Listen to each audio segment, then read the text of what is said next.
Guys, I have a problem.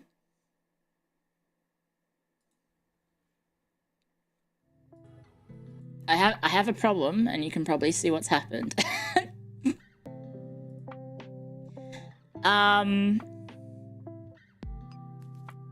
Yeah.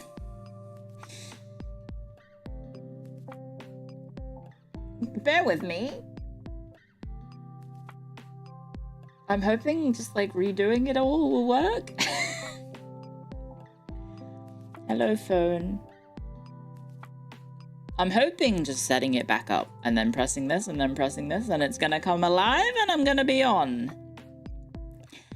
But it isn't. Thank you everyone. Oh my gosh, thank you for the gift subs. And thank you everyone for subscribing as well. Or sorry, membershiping? Did I move? Can I? Am I not? Oh, I'm not on my Wi-Fi. That's probably it. The computer lost connection to the Wi-Fi, even though I didn't turn it off. No? No? Okay, hi. Oh! I'm moving? Hello? Hi. Good morning. Good afternoon. Good evening. It's evening for me. Hello. Happy 10 p.m. Hello, everyone. Good evening. I need to tweet that I'm live. Give me a second. I'm trapped in the bazaar, guys. I'm trapped in the bazaar. Let me also do this so I can actually look at you guys instead of looking all over the place. Help. I am trapped in the bazaar. No, I pressed the wrong button in the bazaar. I'm throwing.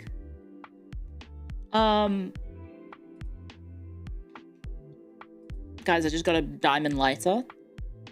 Help. No, sorry. If you don't know what the Bazaar is, it's an auto battler game. I was playing it off stream because I started at, I think, 9:15 thinking 45 minutes. That's enough time for a run of the Bazaar before stream starts. Nope. Nope, I'm still in it. I cannot escape the Bazaar. I just won again. I'm literally one tapped. I need to lose. I just need to lose one game and I'm out. But I keep winning. I'm trapped in the Bazaar. And I keep getting items that are perfect for my build. Translation, she hates us. No, if anything, I'm trying to do this for you guys. I'm trying to win for you. I don't know what I'm doing anymore. I'm too good? Who am I playing as? I'm playing as Vanessa, because I still haven't bothered to unlock any of the characters. It turns out there was a Bazaar dev in the viewers, in the phase viewers, who helped, like, reached out and was like, hey, I sent you some stuff so you can unlock the other characters, and I still haven't used them. But thank you for the currency. Thank you very much. I need to tweet that I'm live. I was stun locked on stream, and I was stun locked in setting up everything. Sorry, I also had a nap. I had a nap prior to stream. Okay, this guy's gonna kill me. He's got a fucking freeze build. He has a thing that has 5 different effects attached to it or some shit. I don't know. And all of his items have multicast. I think I'm gonna die. Yeah, that's a weapon with 3,000 damage. Never mind, I froze it. Never mind, it's gonna hit me now. Am I dead? Yeah, okay, he did just crit me for 9,000 damage. I'm dead. Yippee! I'm out of the Bazaar, guys. I'm dead. There we go. Sorry, do you wanna... I did get the 2 chests, though. Hang on. No, I shouldn't show this on stream. I got 8 wins out of 12? Yes. I got 7 wins out of 12. No, I can't math. I got 7 wins out of 12. 10. My build was ass, but I kept winning. That's the problem. I just can't stop winning. Get me out of the Bazaar. Let me leave the game, please. I just lost. It takes so long for the game to close. It's like, oh, you won a game or you did a run, and then it's like, oh, okay, here's all the things you did. Here's your build so you can take a screenshot of it. Here's all the rewards you got, and then it's like donk, donk, donk, donk, because you got 4 chests.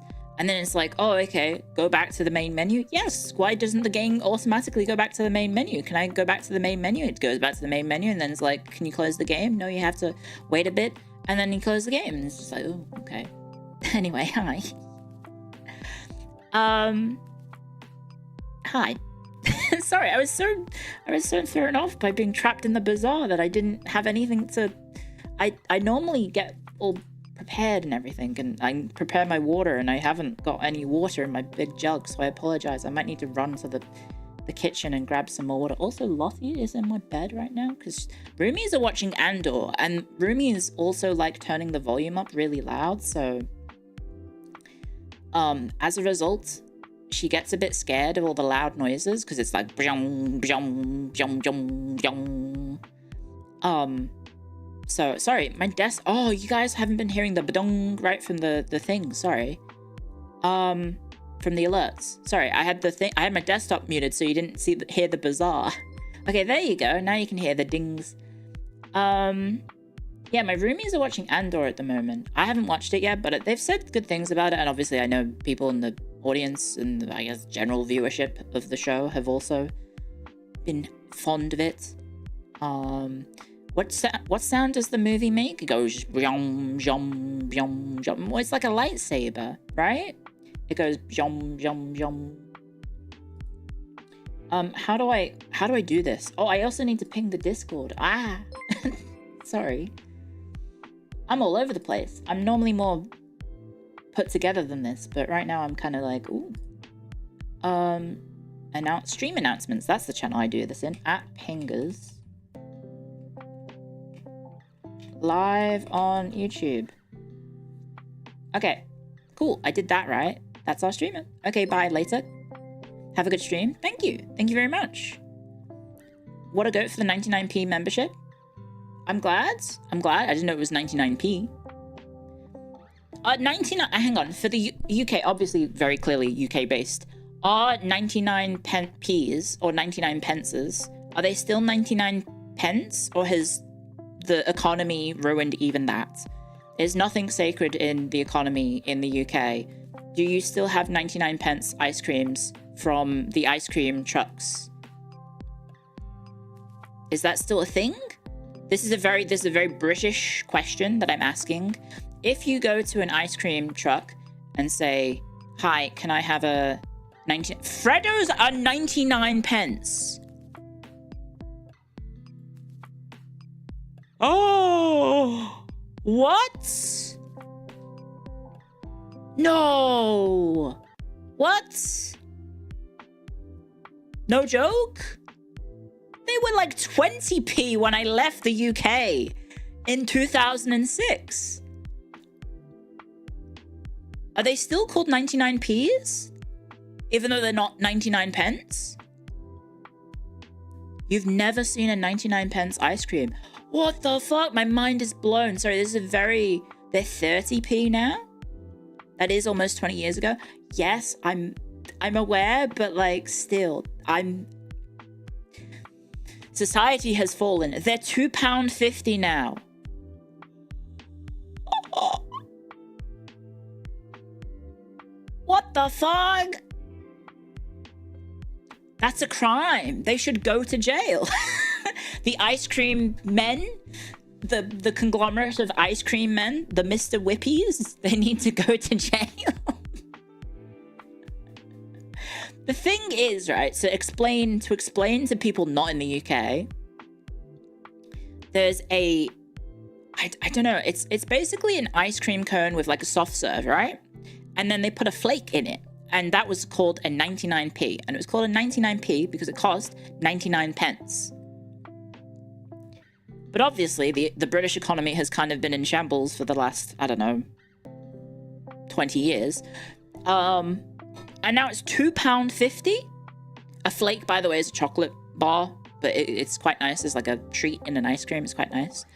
Really? It's 99. It's £2.50 for a 99er, and they're still calling it a 99er. They're still called a 99er, but it's priced whatever. Sorry, this is a very localized topic. This is like, I don't know, when NL talks about Vancouver. Sorry, yeah, it's just, hang on, let me get an image of this. My mind is blown. Really? 99p ice cream. Let me show you what it looks like. Yeah, it's a 99 flake. Sorry, it's called a 99 flake. This, you've probably seen images of this before. It's kind of like, imagine the Costco hot dog, except the price did go up. This is what it looks like. Sorry, I've got a weird crop at the moment because this is my Twitter thing. This is what it looks like. So it's a soft serve ice cream in a cone, in like a wafer cone, and then they put a flake in it. Right? And they're delicious. Kids love them. That's £2.50 now. Oh, is that a dog snack in ice cream? No, it's a chocolate bar. It's a Cadbury chocolate. It's Flake Cadbury, I think. Yeah. That's £2.50 now. That is a crime. They should go to jail. Absolutely. Also, am I? Yeah, I am working. Okay, cool. Sorry, I'll just uncrop that back. So, there we go. Okay, cropped it back. No, that's terrible. 99p's. Sorry, I've been hit for 6, to use a cricket euphemism. Not a euphemism. Oh my gosh. Thank you very much for all the super chats and all the messages. Sorry, I don't know where to look for all that jazz. Give me a second to figure that one out. YouTube, it's my back end, right? It'll be on the YouTube studio. Okay. Can I look at my YouTube studio back end from this? You are fucking kidding me. I just want to point out, I guess maybe I am in the YouTube studio at the moment. Can I go back? Oh, okay. The streamer backend for YouTube is really silly. It's really, really silly. Okay, can I see the list of super chats now? Because one of the weird things is that this obviously, by the way, yay, the membership's open today. Thank you everyone who's been subscribing so far. It doesn't update after the stream. So I have no idea who's updated or how many people have updated or how many people have gifted up membership. Sorry, not updated. It just says I still have 0 memberships. So I don't even know, like, I can't even say like, oh, thank you for the memberships. Where do I look for this? Thank you very much, guys. And I hope you guys enjoyed the emote tier as well. Obviously, it's just going to be emotes. If you only care about emotes, there you go. There's your emote tier. It's $1 US. I think it's a pound apparently, or 99 pence. I don't know what it is in Australian. Are there any Australians in the chat? I see some Australians because I see some familiar faces. How much is the... Can I gift memberships on my own channel? Wait, can you do that? You can do that on Twitch.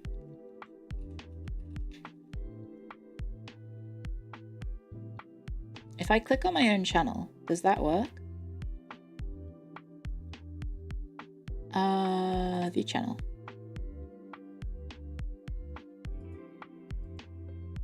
I'm gonna mute the website. Oh my god. Okay. Can I gift?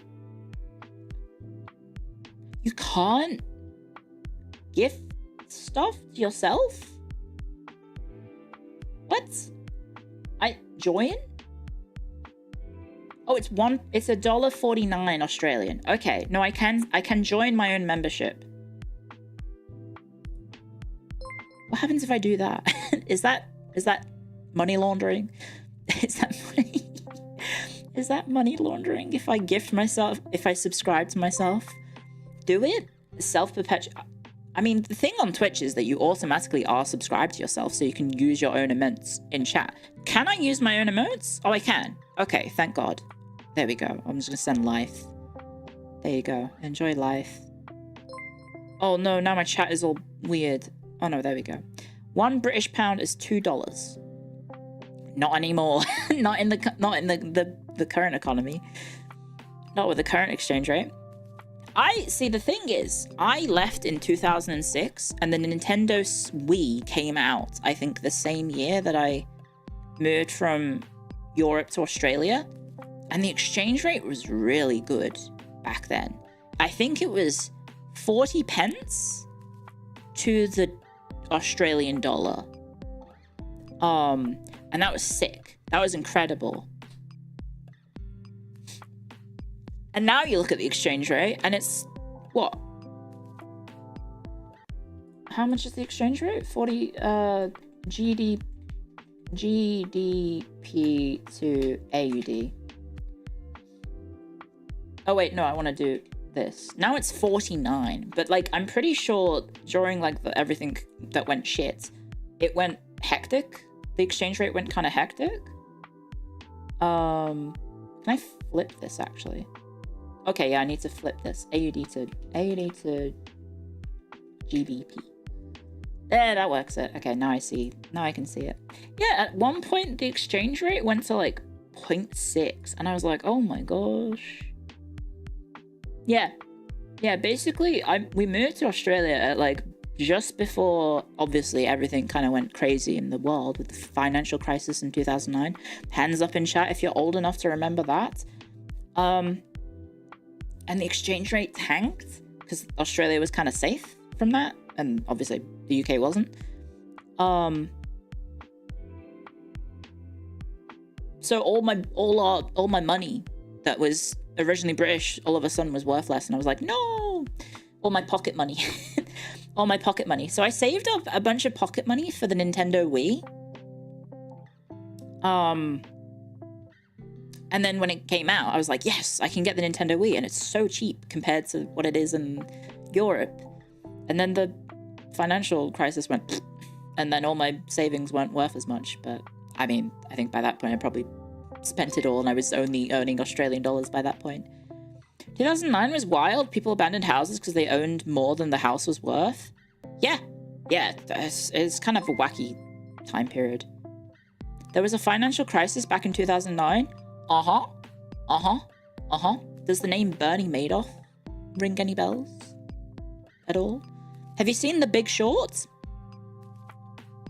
The Big Short is about it. Basically the US housing crisis. Essentially the US banks, like mortgages were getting handed out like candy, essentially. And 2008. It was 2008, not 2009, sorry. 2008, yes, you're right. Yeah, basically mortgages were just being handed out like rock candy to everyone. And it just resulted in a bubble that all of a sudden, when all those banks suddenly went, wait a second, we don't have any money. Right? Basically what happened was, yeah, they were just giving mortgages to anyone, and those people just could not afford those houses. And people were getting absurd mortgages and loans to pay for these absurd houses. And then all of a sudden it just kind of fell like a house of cards, because the people who had the mortgages couldn't pay the loans, and the banks who were relying on the mortgages for payments suddenly, or banks or mortgage companies or mortgage brokers or whatever, suddenly were like, yeah, we need money. Where's our money? And then all the companies that were like, you know, funding all those programs, all those mortgages and whatnot, were like, where's our money? And then it just kind of went, oh, there was never any money to begin with. It's all just a big lie. And then the economy just popped, essentially. Because people were trading off the mortgages. Yes, that was it. The stock exchange in the US were also using the mortgages as well. And so, yeah, basically the bubble that had been built up was just like... and then everything collapsed financially. People were buying homes to flip them.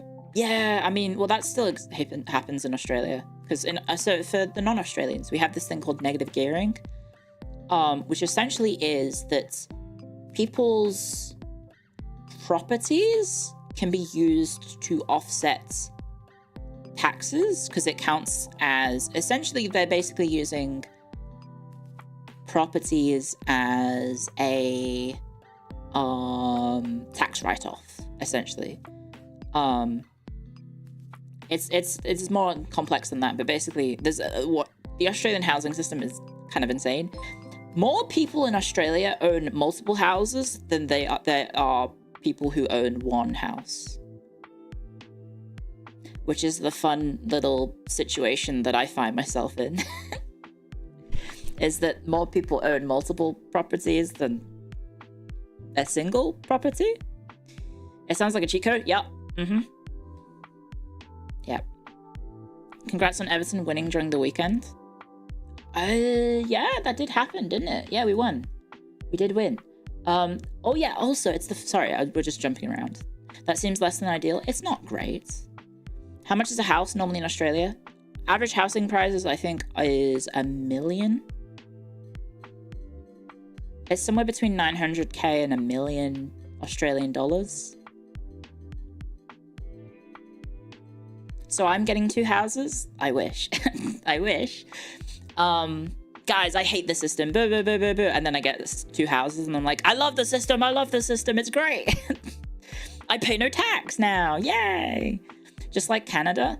Yeah, a few countries kind of have like well, I guess the world at the moment is kind of not great for housing. Can you rent a room? The house that I'm staying in currently does have a spare room. But it's being used as storage. So we might not be able to let anyone stay there. Good morning. How am I doing? I'm doing well. It's so it's 10:26. Sorry, that might have been a bit of a heavy topic to start the stream on. We were just talking about, you know, pivot.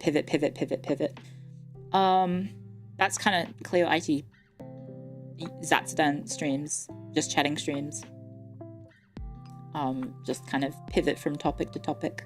Houses are expensive, yes. My sister bought a house.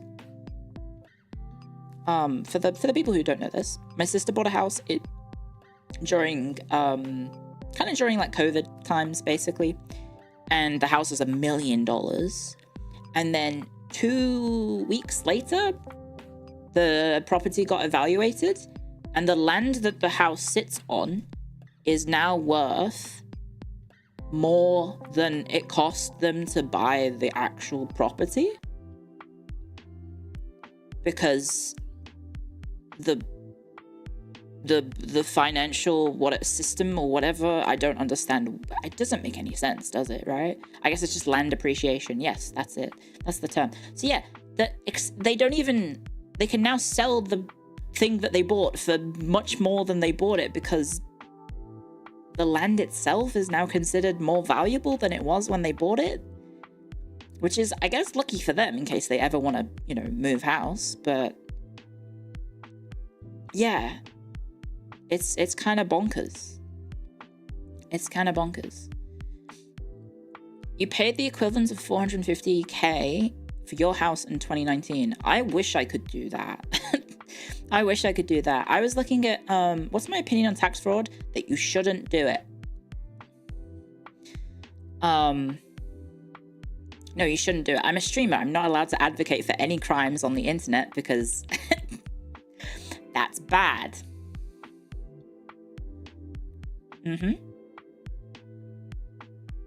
Australia's housing market is a bit cooked. A little bit, yeah.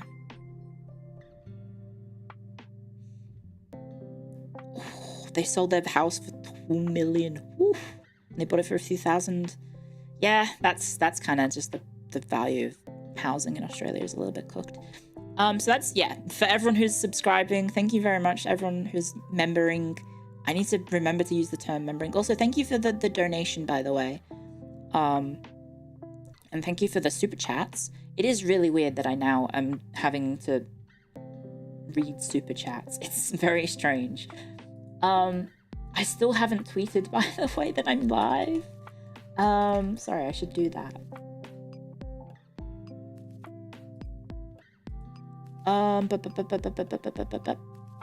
Screenshots. Where are my screenshots? Pictures. Screenshots. I'll just use this one. Hi, I'm live on YouTube for evening chats with the EU gang. For evening chats. Yay! Okay, I'm gonna not use all caps because I feel like that makes me look like a child. Hello, I am dear followers on on Twitter. I am tweeting this to remind you that I am live on YouTube right now. Thank you for the gift membership. Sorry, I keep needing to say memberships. Thank you very much. Also, guys, if you do get memberships, please do say thank you, because it's nice to do that. I am unfortunately sending this announcement 31 minutes into the stream, as I keep forgetting to do this in a timely fashion. I hope I can see you there. Kind regards. Guys, should we do kind regards sincerely? Or is that overkill? Kind regards? I feel like sincerely. Forever yours? Forever yours is a very like Pride and Prejudice sort of letter, right? Sincerely, Clio. P.S. Link below. No, I can't put a full stop. I have too many characters.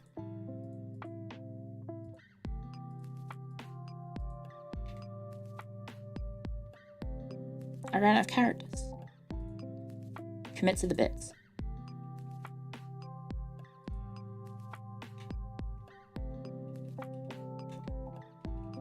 Yeah. Post.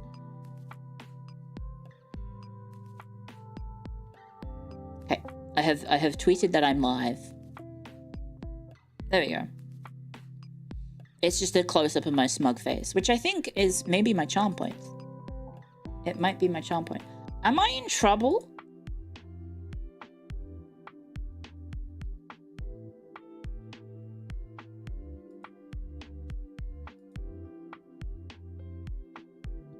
No, I'm fine. I'm absolutely fine. I'm absolutely fine. Everything's fine. I just saw messages in the FaZe Discord and I was like, wait a second. That might not be good. No, but we're fine. The smug face is a charm point.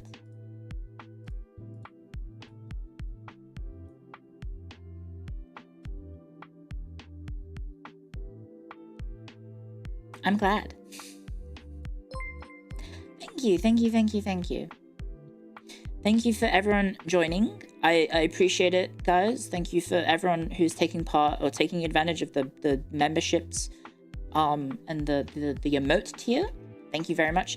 If you are already subscribed on Twitch and you would like to use emotes in the YouTube chat, please just use the emote tier so you don't have to spend as much because you're already supporting me. So I tried to make it as cheap as possible if you would like to still use emotes.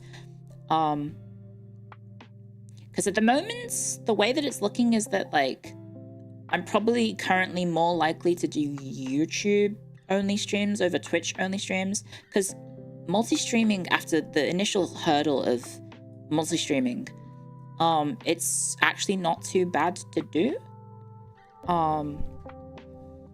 So yeah, if you do want to just, you know, if you want to still use your favorite emotes, you can via YouTube. So yeah, thank you everyone who's doing that. I do see quite a few regulars, some old Hagstorians who do have memberships here as well. So thank you very much everyone who's been supporting me. Do you have any plans to play other Paradox games? EU4. Yeah, I think I have my schedule here. Oh, it's not visible. I'm playing EU4 on Friday, my time, so that's 2 days away. Or the day after, I should say. Tomorrow. And then I forgot to include CK3, but we already did CK3 last week. I'll try and remember to put it in the schedule for next week. Yeah, sorry, scheduled jump scare. It was meant to be displayed, but also featuring the lovely art by Hanya. Ignore the fact that I couldn't put the credits at the bottom. My Figma stuff is currently a little bit not working at the moment, so it's been kind of a little bit difficult for me to try and fix that. It's hopefully going to get all sorted in the future. You can't wait for the Civ 6 stream? Yeah, I mean, the Civ 6 stream is probably just going to be yapping for a long time. I'm probably just going to be yapping all the time because Civ gameplay by itself isn't like the most thrilling, I guess. It's not the most interesting, right? It's unless you're like learning to play, then it maybe would be interesting to focus on the gameplay, but like I think for most part I'm probably just gonna be yapping the entire time. Also, we do have the FaZe Australia collab, I think that evening, so that's Saturday for me. And if you are interested in the FaZe Australia collab, it might be starting later than I have listed, because I think Rie sent me a message saying, oh, I might need to push it back, and then I didn't update my schedule. So it will be on Rie's channel. I don't know, hang on, let me check. Does she have a waiting room for it? Does she have a waiting room for it? Hime Mia Rie.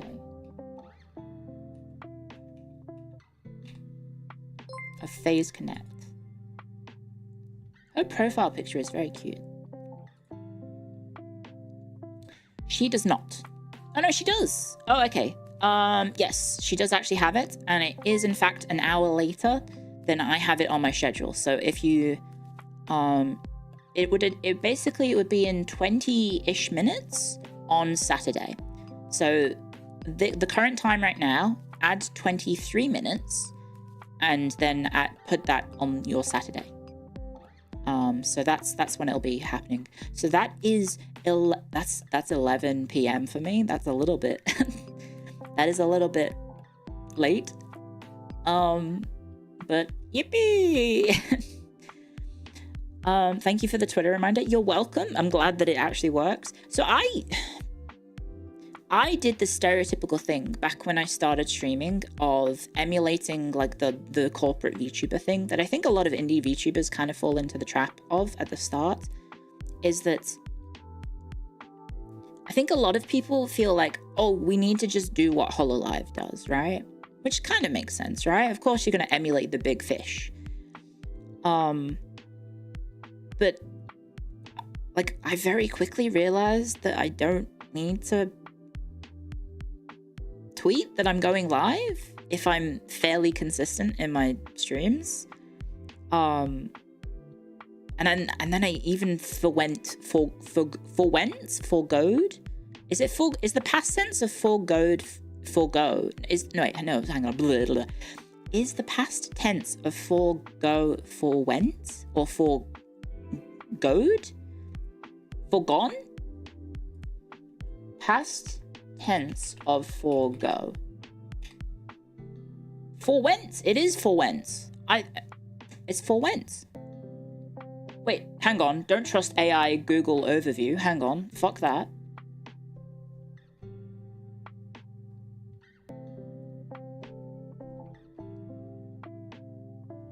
Did you see that one where it's like, is Marlon Brando in Heat?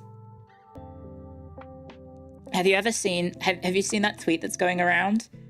It's someone asking if the actor Marlon Brando is in the film Heat, which he is.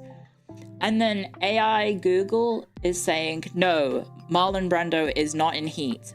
First of all, Marlon Brando was a man and human males do not go into Heat. Second of all, Marlon Brando is deceased and people who are deceased cannot go into Heat either. Aren't we kind of cooked as a society that the #1 search engine is now sending you like incorrect messages? Isn't that kind of scary? Isn't that kind of spooky wooky? Like we are kind of heading towards a dystopian future that is horrifying. That like AI Google is kind of straight ass and it pushes that automatically. And now when you Google search things, it doesn't just give you the answer that it did in the past. It's like, why change it? If it's not broken, don't change it. Oh, thank you very much for upgrading. Thank you very much. And thank you everyone who's been membering as well. Thank you so much, guys.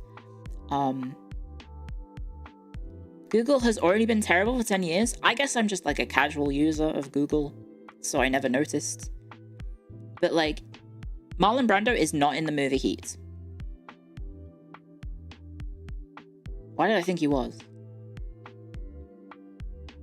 I guess the person, I probably just took it at face value, like as an extra step.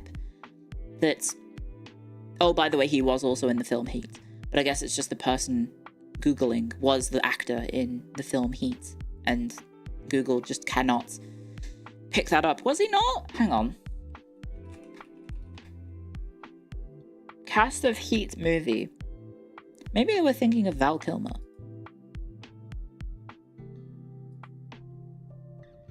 I have not seen Heat in a very long time. It's been a hot second.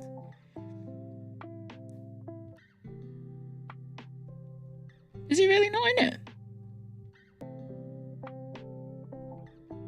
Oh, I guess he isn't. Guess he isn't. Heat's a good film? It is. I haven't seen it in a hot second, as evidenced by that. Maybe I can reach out to Sleepy and we can do like a watch along together. Oh, that's 50? Huh? The AI was thinking of Danny Trejo? I think Danny Trejo... I think they're different things. Wow! Thank you very much. Thank you very, very much. Are you familiar with Gaelic football? Yes. Yes, I am.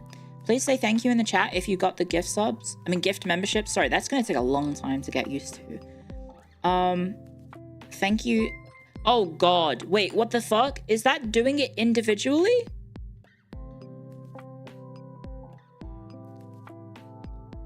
Uh-oh. Uh-oh. Are my alerts doing that individually? I hope not. It is? Oh no. Oh dear. Oh no. It has been doing that. That's normal for YouTube? Oh no. That's gonna take a while. I'm so sorry for the dings. Give me 50 big booms, guys. Boom, boom, boom. Boom, boom, boom, boom, boom, boom, boom, boom. I think I need to do 40 more, but I'm just gonna say times what I just did by 5. I am not the Rizler. I could never be the Rizler. I saw this tweet earlier and I sent it into the Vashine group chat. We had a little mini Vashine chat today because we all weren't streaming today, so we got to like just hang out. And it turns out I saw this tweet and I started cackling with laughter. I'm just gonna show you this. It's so funny. I hope this works.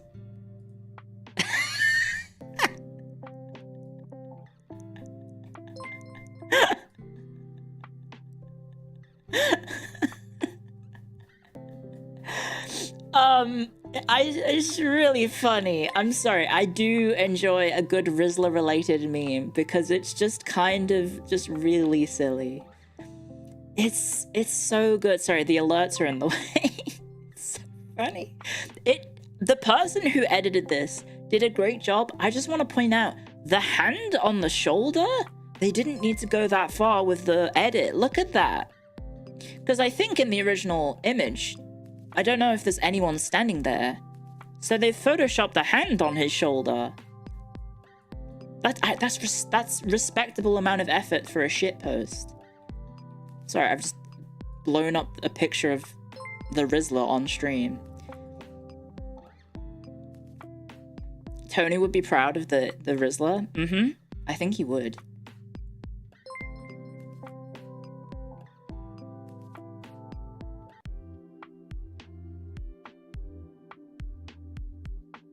That's how you know it's a quality shitpost? Yeah, if you're putting that much effort into it, it's like, damn.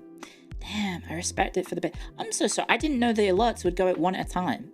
I guess we're just going to listen to the bings. I guess it's not the worst problem in the world. Oh no, people are gifting ridiculous amounts of memberships.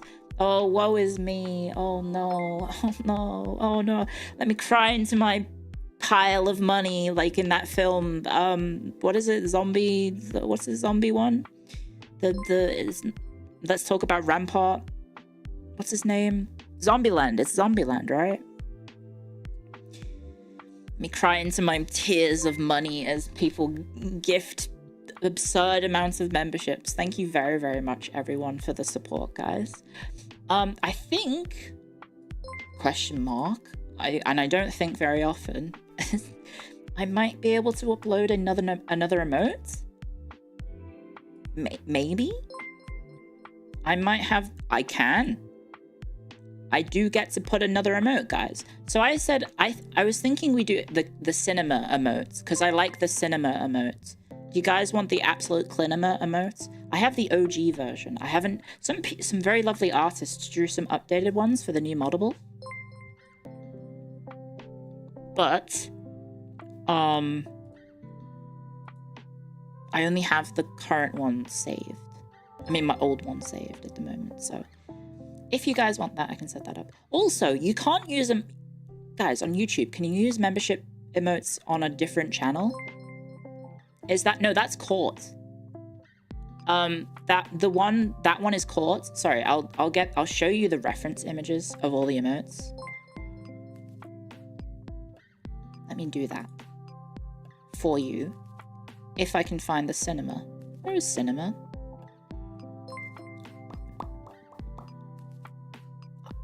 I don't have it saved. What do you mean I don't have it saved? Where is it? Where did I put it? Oh no, it's right here. Oh, that's a terrible... Oh, the aspect ratio is horrendous, guys. Can I show this? Can I show this on the back end? I guess I can. I mean, I think I'm allowed to do this. Can you... Sorry, let me just... Can you see the aspect ratio on the emote right there?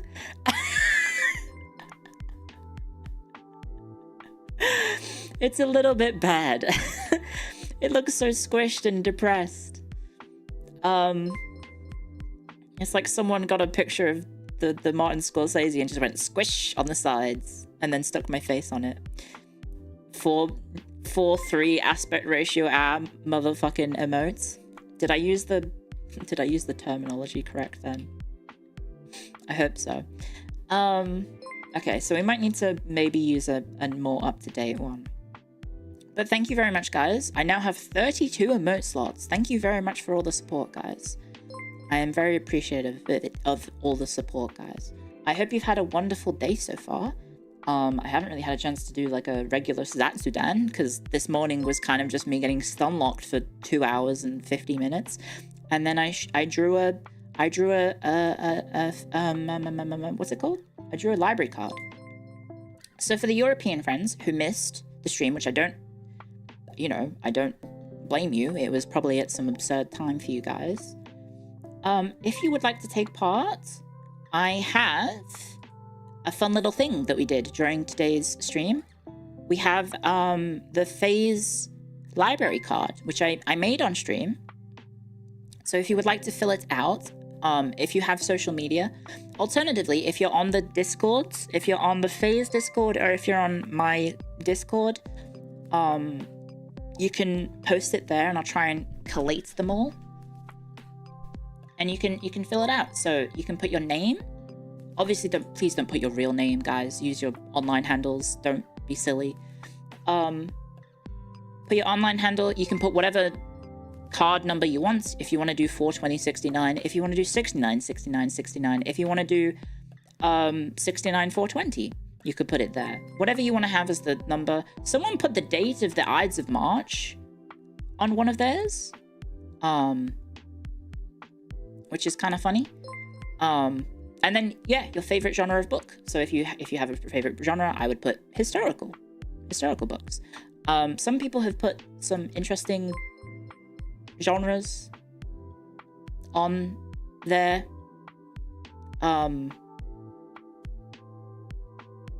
Let's say they've put certain tags in that section. You can put whatever you want. Do maps count as books? I guess you do read a map, right? So if you want to put a map down. And then yeah, you've got also right here, sorry, you've got the profile picture. So if you wanna put like a profile picture, you can do that as well. So I made this. If you would like to fill out your own phase library card. Sorry, I should just hide it. Boop. So yeah, if you want to take part in that, it's on Twitter. If you want to post it on Twitter, you can use the hashtag. Otherwise, the Discords are also places where I can probably just collect those. And I might leave that till the weekend, just so people have time to fill it out. Just so you guys have time to make it, because obviously I don't think everyone's going to have it done for tomorrow's stream in the morning, which is in 11 hours-ish? 11 hours? For the spreadsheets? No, it's not going in the spreadsheet. Don't worry. The Mind Palace spreadsheet of Clio IT viewers is not going to collate that information. It's just going to be a fun little showcase. It'll just be a fun little showcase to, you know, have as like, oh, look at everyone's library cards.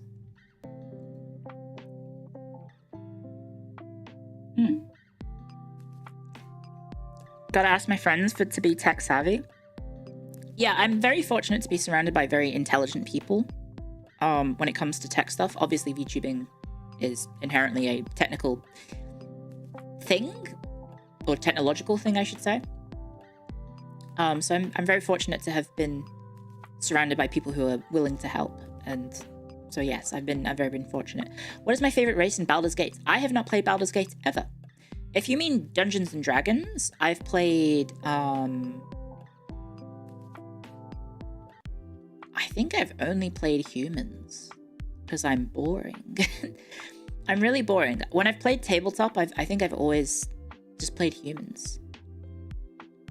Yeah. Spreadsheet on viewers. You compare the spreadsheet with Jelly later. She's also... Wait, does she have one? So I don't have a spreadsheet. I just sometimes remember things and it goes in the Mind Palace. Which editions have I played? 3.5 and 5.0. Or 5th edition, sorry. I've done 3.5 and 5th edition. I think I may have done Pathfinder at one point, but I don't remember. Because this is going back, like, undergrad days when I played D&D with my nerd friends. I think that's a long time ago. That's almost 2 decades ago, I think. Or is it even more than that? Wait. Oh, time is so confusing. It's really weird. I have a question for you all, guys. Because, like, growing up, I guess I was kind of fortunate in that, like, the only people that I really had in my family that had any sort of accidents growing up, well, not accidents, so passed away, were my grandparents. One of which I was way too young for.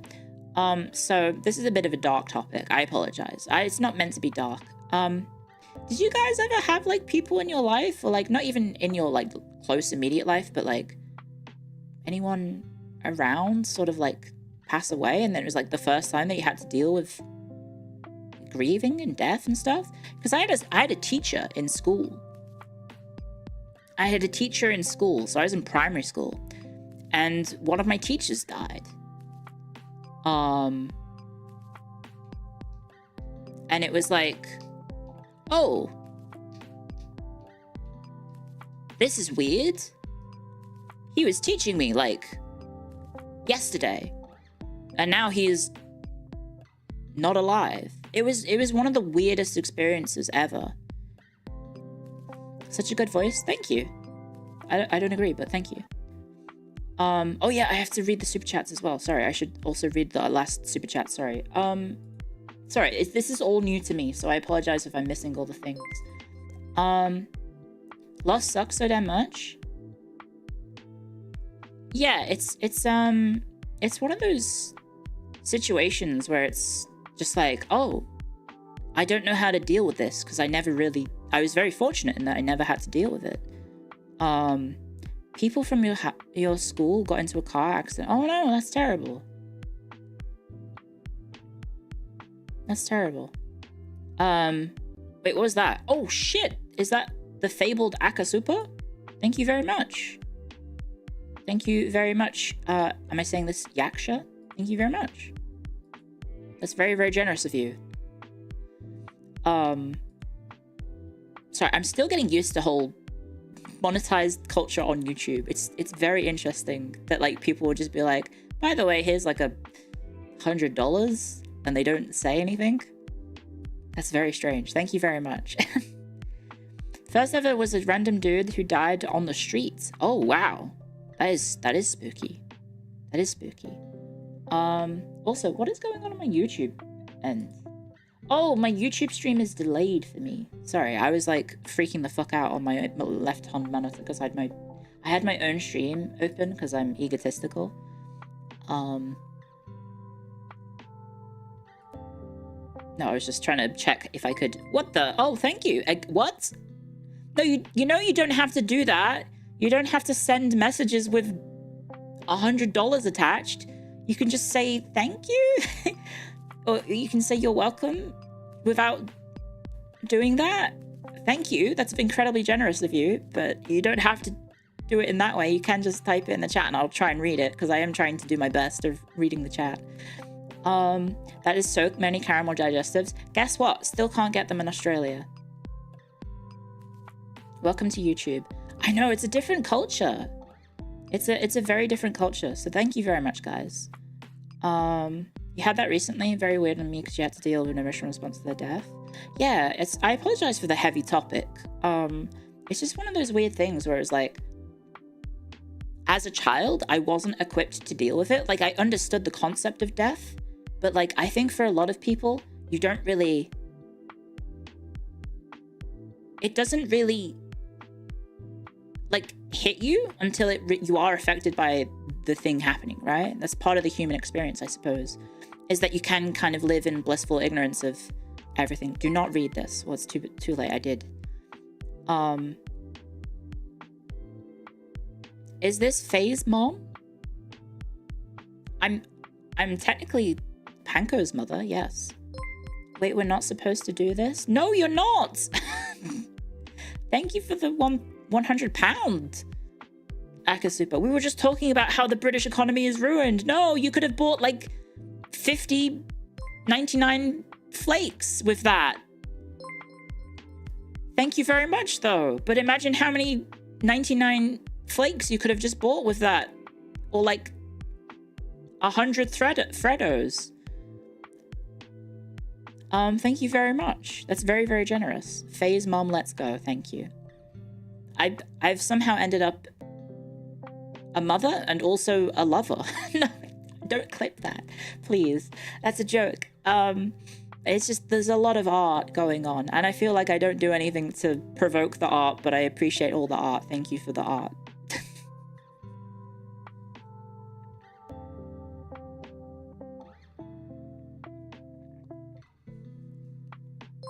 But they told me they were free. It's not free. It's really not free. It's nothing like Willy. Thank you very much, Fred. And thank you for subscribing as well. Thank you very much, guys. So if you're doing, sorry, double checking, guys. If you do a membership, oh, and also thank you for the donation via stream elements as well. Thank you.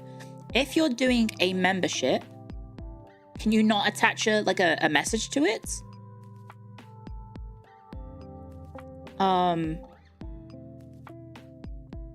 Is that not a thing you can do on YouTube? Because that's a thing on Twitch. No, super chats are not free. Stop it. Only on renewal. Oh, okay. So you can do it in the future. Okay, that's cool. At least it's somewhat possible. Okay. I guess I'll have to try and stream as much as I can for you guys to get your money's worth. Wait, did you just also give more money? What the fuck? Oh wow, the fabled Sek. Hello, Sek. Sek is Swedish krona, correct? Thank you very much. Thank you very much. Mother and what? Friend? No, stop with the free super. It's not free. They're not free. They're not free. They are not free. Thank you very much. And thank you for subscribing. Thank you. You love Sek for hags. Okay. I see where this is going. Stop. Stop. Stop.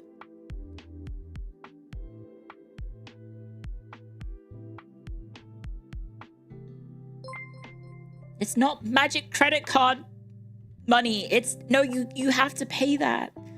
I guess you could reverse charge it. Please don't, because you'll probably get in trouble with YouTube and they might ban you or something. I don't know. Thank you very much.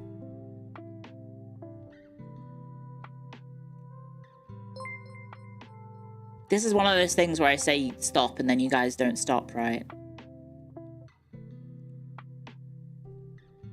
Thank you very, very much. Have all the Scandinavian currencies. Oh, the Norwegian krona as well. Are they all called the krona? Does Denmark use the euro? Or do they still use the krona in Denmark?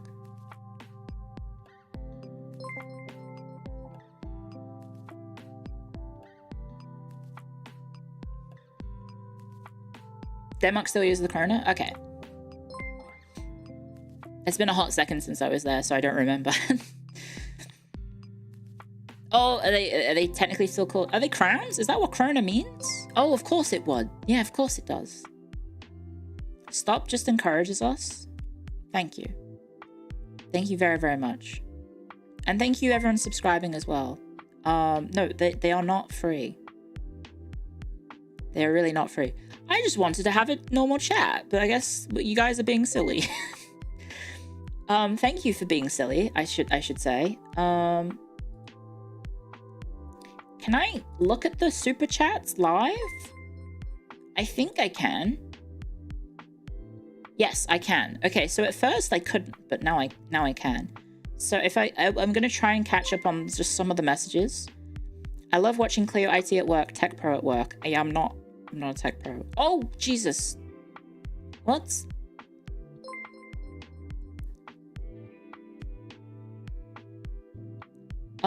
Thank you again. Thank you very, very much. You can't say first when it's the third one. That's silly. Someone did ask a question. Sean Duncan. I know you said you're not the best at singing, but I'm curious to know... Chat. Oh! Special message from the robots in your bloodstream. Supers are free for the next 30 minutes. No! Don't say... No! Thank you, Anonymous. Don't... shut up. Don't do that. No. Bad. Bad, bad, bad, bad, bad, bad. You did a rainbow? What the fuck? What does that even mean? I don't know what a rainbow is. Thank you very much for the rainbow, I guess. Oh, okay. Thank you very, very much. It's all the colors from one person. That's absurd. That is absurd. Don't you get charged like multiple times based on the exchange rate and stuff? Thank you very, very much. Sorry. I'm curious to know what songs you would be interested in singing.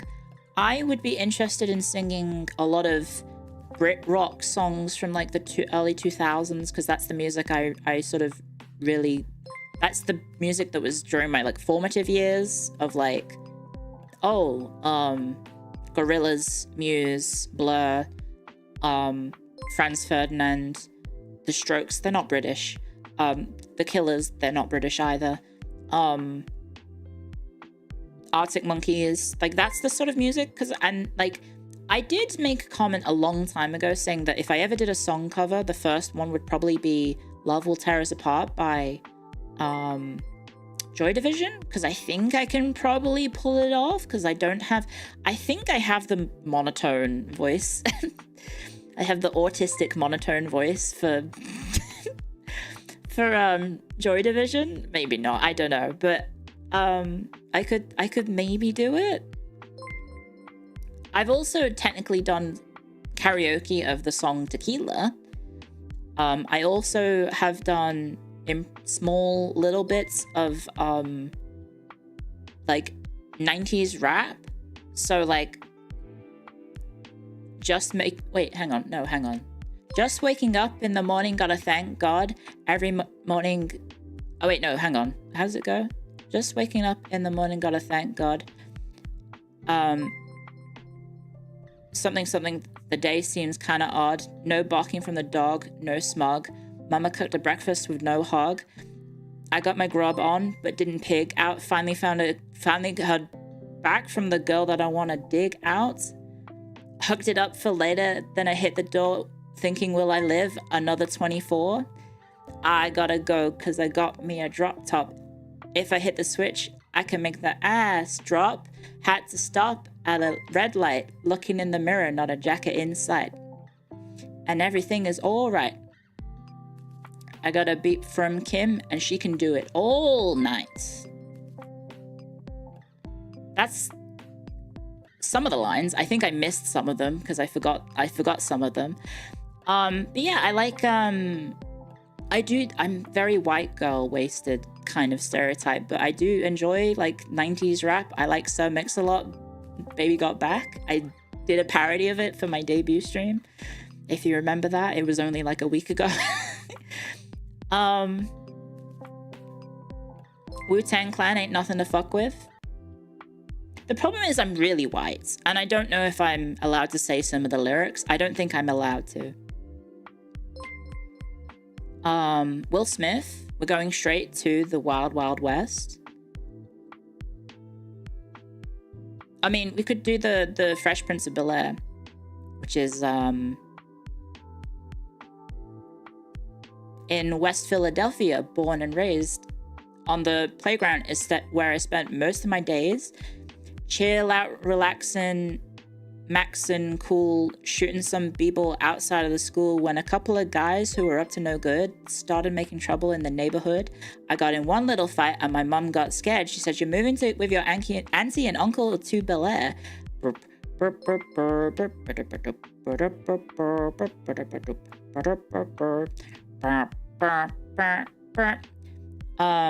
I can't remember the rest of the lyrics because it's been a hot second since I heard the Fresh Prince of Bel-Air's OP. It's also kind of funny to use like Japanese terms like OP and ED to refer to like Western media. Oh yeah, I'm a big fan of the Fresh Prince of Bel-Air OP. It's a good OP. Can I do Cory in the House? Probably not, because I never watched Cory in the House. What was Kenan and Kel's OP? Do you guys remember Kenan and Kel? I love orange soda. I do. Any 90s kids in the chat? Does that spark some memories?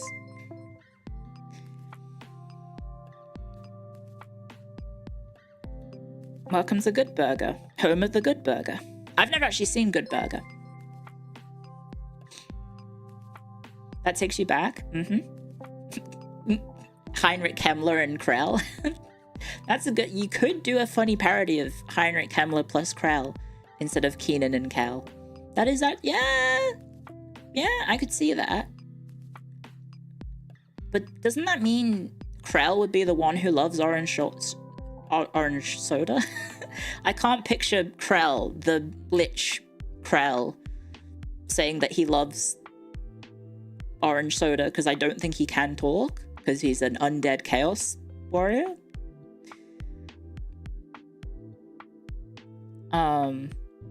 Yeah, I don't know. You could do All That theme. It was by TLC. Okay. I don't know. Like, I don't think I can sing. I don't think I can sing at all, but Warning, melanin levels now going into the negative. Huh? Going into melanin debt. Colonialism reinstated. What? You okay? Thank you for the donation.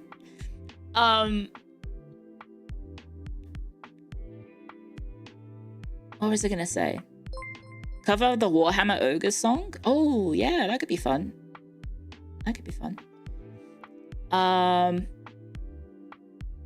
Show on screen streamer? What? Are you okay? It's the only way. Irish people. Yeah, I guess yes, I am very white. I am very white. So, I don't know if I have the pass for saying any of the naughtier words. I did have someone in the chat say that I do have the pass a long time ago, but it's probably expired. It probably has like a time limit. Just say ninjas. Or gingers. I should have screenshotted it. Renew it. I did get a message from the Australian government saying, by the way, Clio, your passport needs renewing. You should probably do that at some point. So I was like, oh shit, I gotta do that. And then I went to the website where you fill it in and it's like, do you have an account? And I'm like, I don't remember. The last time I had to do this was probably 10 years ago. Feels a bit weird to have like a login information for an account that you have to use one every 10 years. I mean, I understand the importance of keeping that shit behind like authentication, but like, I hope there's a way to get my password because I sure as fuck am not going to remember it if I said it like 10 years ago. He's not a lich, he's a white. Sorry, thank you for the correction. Does the Australian government website have closing hours? No, I don't think so, because that sounds stupid. Does it really matter? Yours was expired for 6 years? Well, I might be leaving the country in the near future, so I might need to go on business trips and also see a family wedding. How about MF Doom? Unlike most white people, I haven't really listened to that much MF Doom. I do enjoy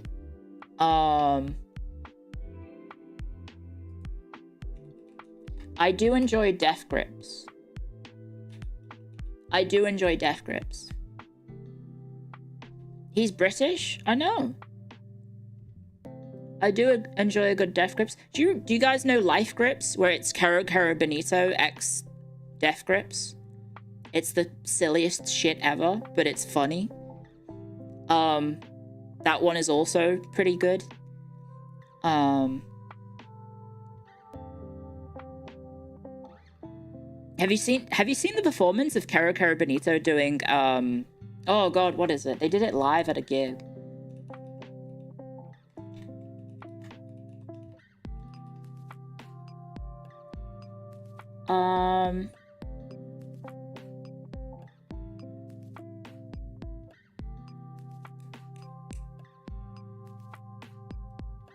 I forget what it was. I think it's I've seen footage, isn't it? Yeah, it is. They did I've seen footage at a gig. That was very funny. You play old school RTSs like Command & Conquer and Warcraft. I've played Command & Conquer Red Alert 3 on stream, but a lot of the old school RTSs I missed because I didn't have a PC that could play games. So I've played Age of Empires, but that's the one I've probably played the most. But I skipped Warhammer. I skipped StarCraft. So I think at some point I will be playing those on stream. I apologize in advance for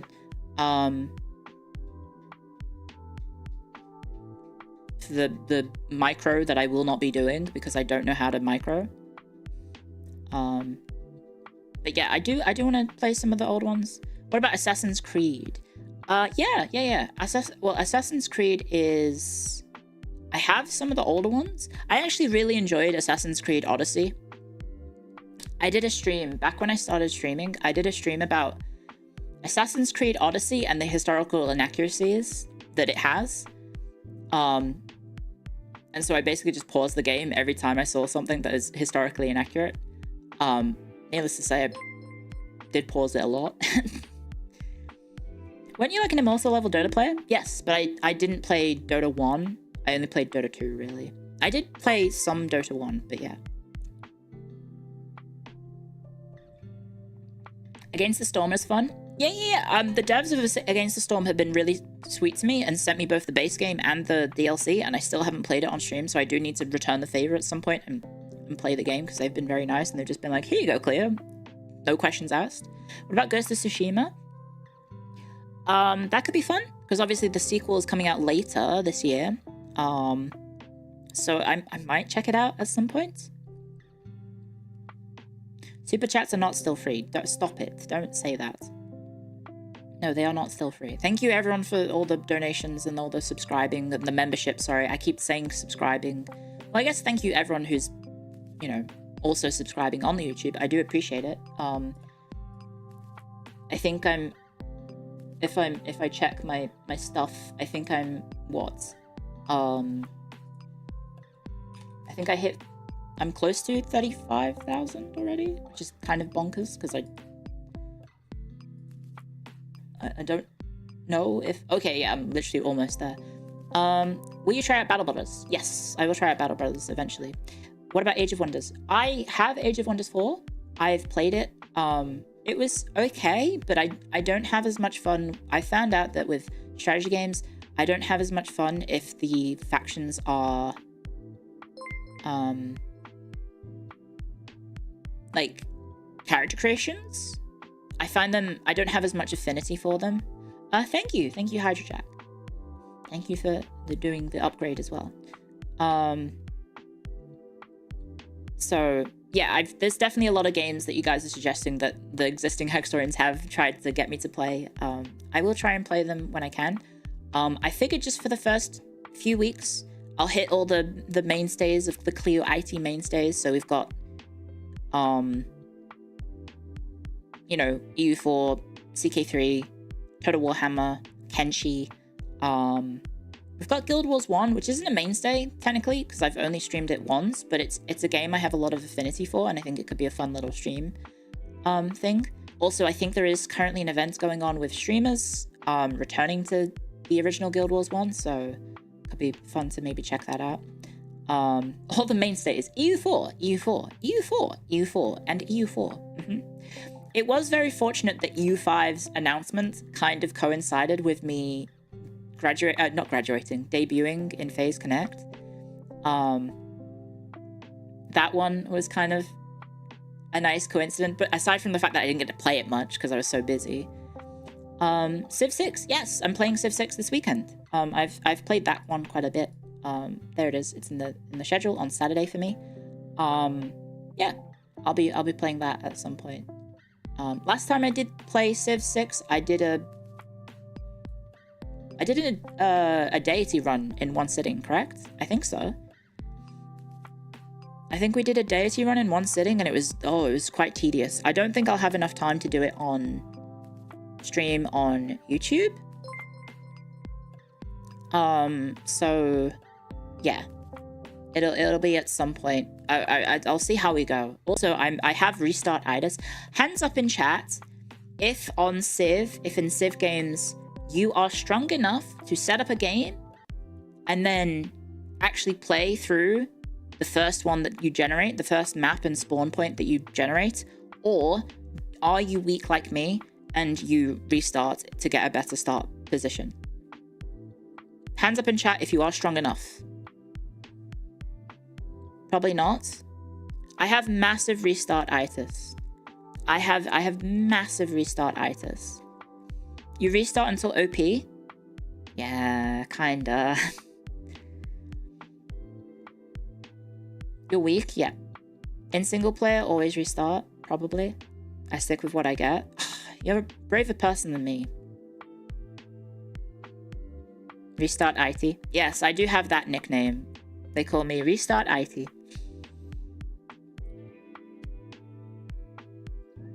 You have to when you play on the difficulty? That's true. Hello, good morning.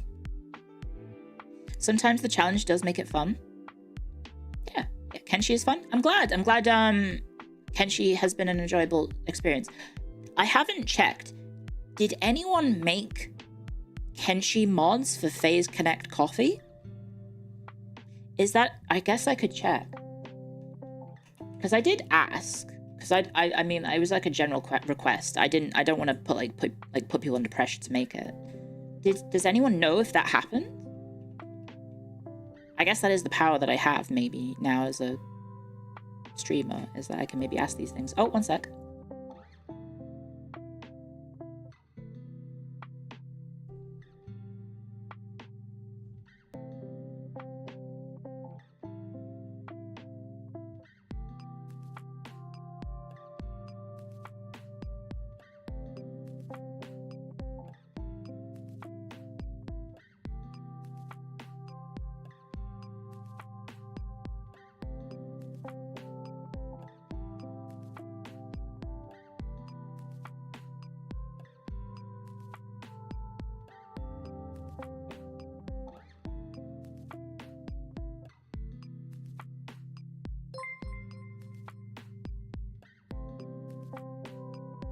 Hello. Sorry, my roomie came in. So to explain the situation, sorry for the extended pause. Roomie came in to take Lottie, and because Lottie's been schnoozing on my bed behind me because my roomies were watching very loud TV. They were watching Andor. Oh, never mind. Lottie has decided she wants to leave. Okay, one sec. Let me just go let her out real quick.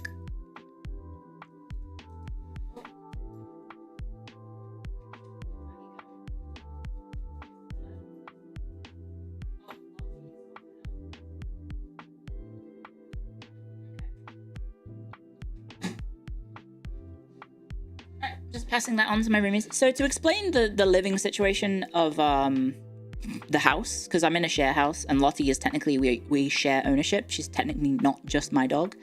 My roomies and I own her. She's like the house dog, kind of. So we actually rotate who Lottie stays with each night. And I volunteered because I had a stream that was at night. Piko-chan, thank you for the raid. Thank you very, very much. Arigatou gozaimasu. Konbanwa, Piko-chan, Piko-senpai.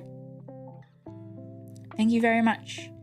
Watashi wa nihongo jouzu janai?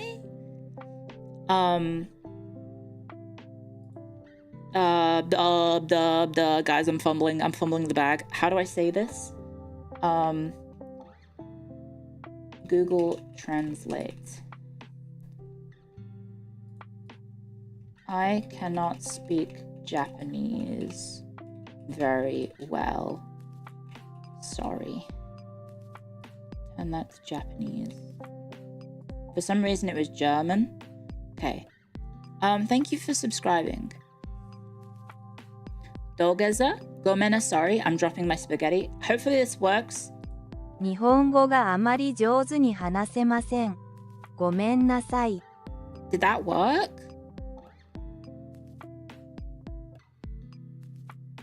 Please, Clio, your speaking Japanese still gives me flashbacks from the call with Rie. That was fun. That worked? That worked? Okay. That was pretty good. Yes, that was I used Google to hopefully correctly say what I was trying to say. Oh, I have messages. No, okay. It should be, oh.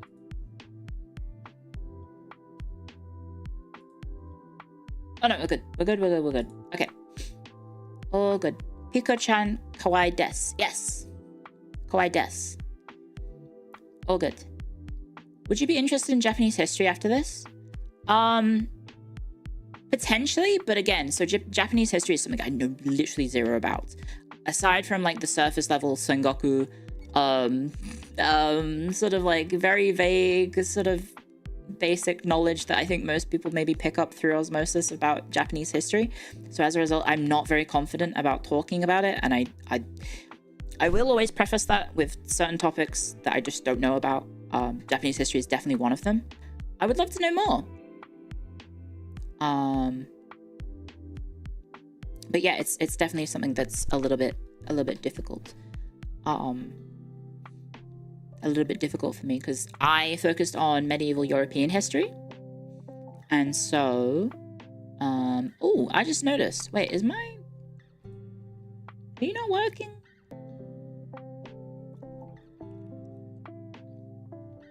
No, that is working. Sorry, I was just checking my mouth movement. Sorry. Yeah. You should ask Temma. She was there for most of it. Rude.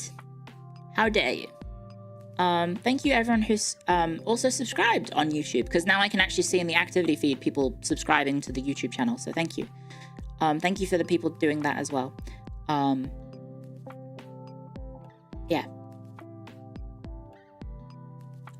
Sorry, I'm getting distracted by all this. Let me just hide all this so I don't get distracted anymore. Okay, I don't think I see any questions in the super chat list. So thank you. Thank you very much. Thank you guys. Okay. Lick and subscribe. Have you checked out the new AoE2 expansion? I haven't, no. I have not. Do you still have access to the EU5 pre-release build? Let me check if I'm allowed to talk about that. Sorry, we do have some restrictions on what we're supposed to talk about.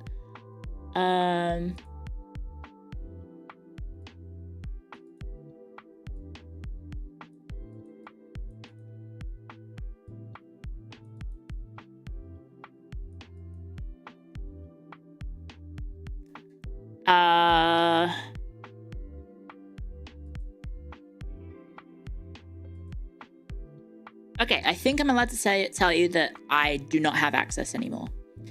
I think I'm allowed to say that. Between the Renaissance or the Victorian era, which is more interesting to you? Renaissance. Thank you for the donation. Also, yeah, you may have noticed I have 2 sets of alerts. So there's the Twitch alerts and the YouTube alerts. I was hoping I could find a way to like consolidate that into one system. I think there might be something. So tomorrow I probably won't have it set up in time, but yeah, so tomorrow might be sensory overload if people are going to subscribe and gift on both Twitch and YouTube. I apologize in advance. But yeah, it might be an absolute cluster truck. I apologize. Also, did someone... Wait, what is this? Oh, I see. So if you subscribe... Oh, does YouTube do the... Oh, YouTube does the thing where if you... Oh, okay. So the bigger super chats stay up the top. Oh, okay. I see it now. Is TTS set up with the Hagstorian? Thank you for reminding me. I will try and do that tomorrow morning. Let me write that down in my to-do list right now. Thank you. Thank you for joining the Hagstorians. Okay. To-do list. Set up TTS Hagstorian. Oh, I also do need to sort out more of my VODs on Twitch. Okay, VODs stuff on Twitch. I'm almost at the point where I have as much as I can. I can back it up. I mean, I'm done backing up as much as I can with the YouTube on the Twitch streams on YouTube. Are you IT? I use IT or IT if you want to use one of those. Nice berry, by the way. Thank you very much. Not IT or eat or art. I use IT or IT. What was your first Paradox game? EU4. The first one is the one that I fell in love with.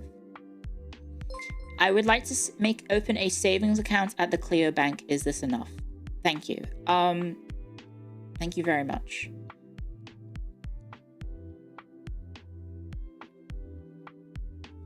Nice beret, by the way. Did I say thank you to you saying nice beret? I didn't mean to. I meant to say no, boo, how dare you. Leo, you forgot the comeback? Look, it's 11 p.m, so please bear with me if I don't take part in the bit of, oh no, it's a beanie, not a beret. It's a beanie, not a beret. It's a beanie, not a beret. Also, I need to remember to talk slower, because sometimes, I don't know if you've noticed this, but with the tracking, if I talk too fast like this, then the tracking kind of breaks because I talk too fast. Because when I get nervous, I talk too fast and it goes blah, blah, blah, blah, blah, and then the tracking is like, what? So I need to talk a little bit slower and enunciate my words a little bit more so I can extend the streams. Yes. No, it's so I can actually have more fluid looking natural mouth movements. There you go. Talk like Mary_EN. I don't think I can. I don't think I could. Thank you. Welcome to the Hagstorians. Thank you so much. Do you want 24-hour streams instead of 12? No, because I do have to sleep. I do have to sleep at some point. Thank you again for yet another super chat. Thank you very, very much. I did see some people kind of a bit upset. Well, maybe not a bit upset, but they were commenting on the fact that I've been limited to 12-hour streams. Rest in peace, Sabu. Yes, rest in peace, Sabu. It's very sad that he unfortunately has passed away. There's been some people commenting, OMG, I can't believe Clio got so lazy. Now her streams are only going to be under 12 hours. At some point, I may try and experiment with splitting the YouTube VODs in two, and then I'll do like 7 and 7, if we're going to do like a 17-hour stream. I don't really like the splitting of VOD stuff already that I have to do for Twitch VODs, so doing it on YouTube as well is a little bit weird. I just wish they would increase the limits past 12 hours. That said, doing the 12-hour streams is... Did I say 7 plus 7 equals 17?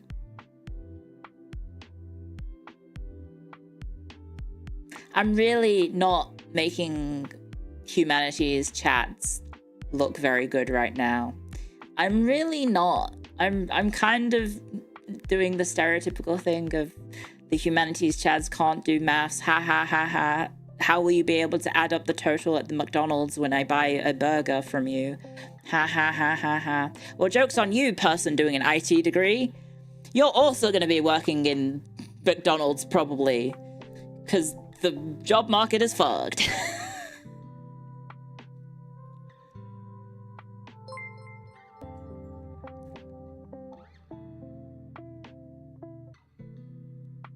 Anyway.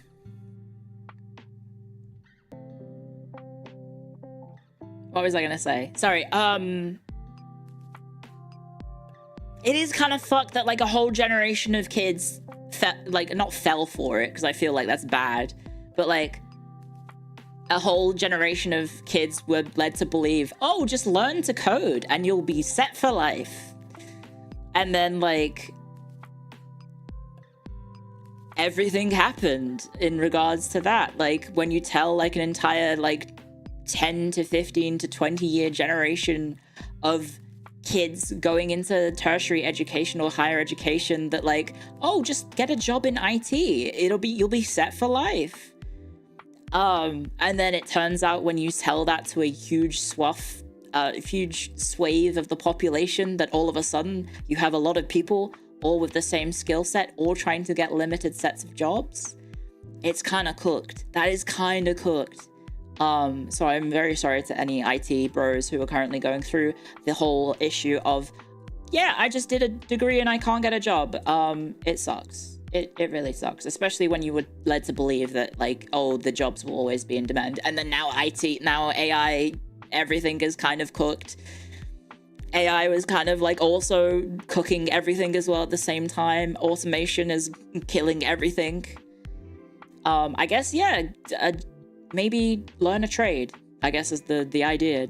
Learn to be a boilermaker or an electrician or a technician or something like that. So yeah, I hope you're okay. I hope everyone's able to still find gainful employment, because I know like I could act like the snobby, haha, oh, look how the turntables sorts of humanities degree person, but having dealt with the fact that I couldn't get a job at McDonald's because I was too overqualified, because fucking you have a university degree, so you can't even get a job at fucking fast food places. I can only imagine it is much worse nowadays.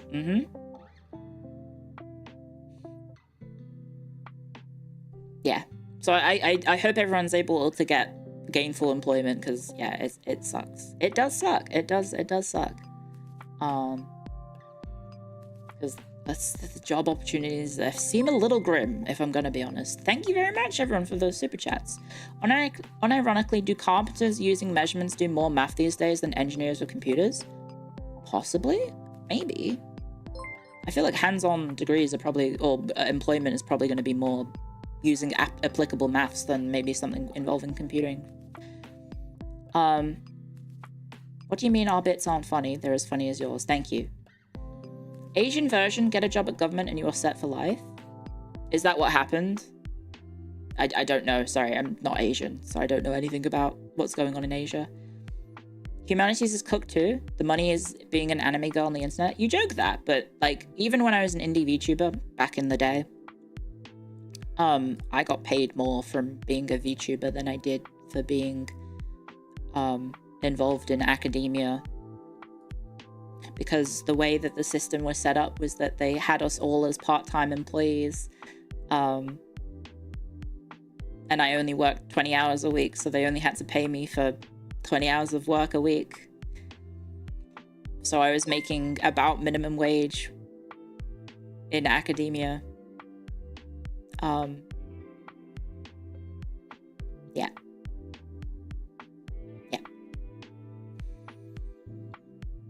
And now I make more money being an anime lady on the internet, so there you go. It's pretty messed up. I mean, It sucks, but it led me to this situation right now, right here, right now. So yeah. Do you sleep at all? Come on, OBS, please reconnect. Okay, we're back. Sorry, stream probably just died for like a hot second. That seems to happen every day. I don't know how to fix that. Sorry, refresh the stream if you need to. Hopefully I'll see the thing, it'll catch up. Sorry. May need to refresh. Yeah. You have a master's in social work. I need now work part-time in the kitchen and draw anime girls. Yeah. Yeah. The world is a interesting place. I mean, that's just the thing that's happened in general. Like, I've said this before. My dad had a degree in geography and worked in IT, which is obviously maybe not something you could do nowadays, but, you know, back in the day, like, that happened. It was fine. Yeah, I don't know what happens. My YouTube just... Not my YouTube, sorry. My OBS just disconnects and then reconnects like 5 seconds later. I don't know how to fix that. Going to job interviews suck. Oh, it's soul crushing. Right? It is soul crushing. Does FaZe have an IT department? They have people who can help, yeah. But I think this might be like an internet thing on my end. It might be on my end or it might be my OBS. And unfortunately, with the way that we've got this stuff set up for restreaming, I do have it to be on the most recent version of OBS, which is also what is seemingly the most unstable. So it could be that, I don't know. Yeah, Sleepy is also very, very good at IT as well. Also Jelly. Yeah, there's lots of very talented members in FaZe Connect with different skill sets that I try and help out, but I'm well out of my depth with things, but I also have the need to help. Like if I see someone saying, oh, I'm having an issue with something, I try and jump to the rescue of being like, let me see if I can try and help, even if I don't actually know what I'm talking about. So yeah, I do that a fair amount. Uh-oh. Wait, what do you mean? Error. More than one ingestion is using the primary URL. Send one stream to the primary ingestion URL and one stream to the backup URL. Uh-oh. Guys, is the stream still live? Is the stream still live? Is it working? Yes? Okay. I am live. Okay.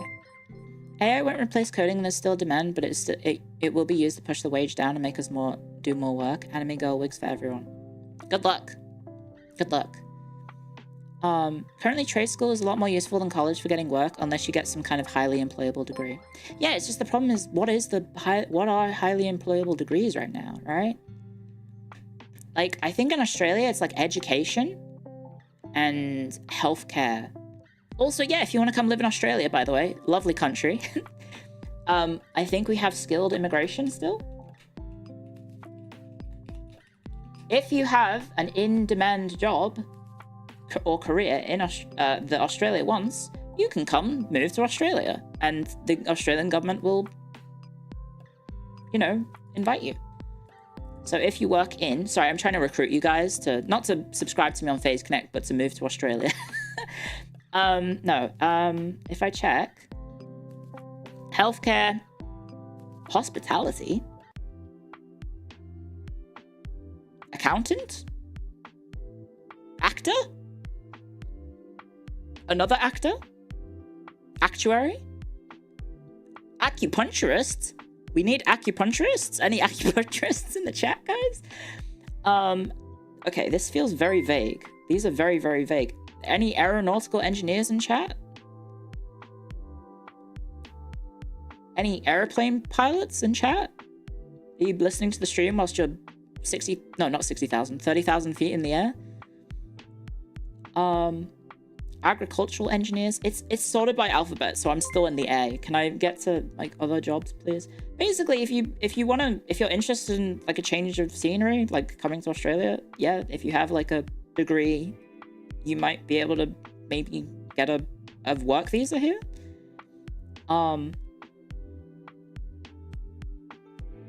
Because that's basically what happened with my family, is that, you know, my dad basically got offered a job in Australia, and we moved here.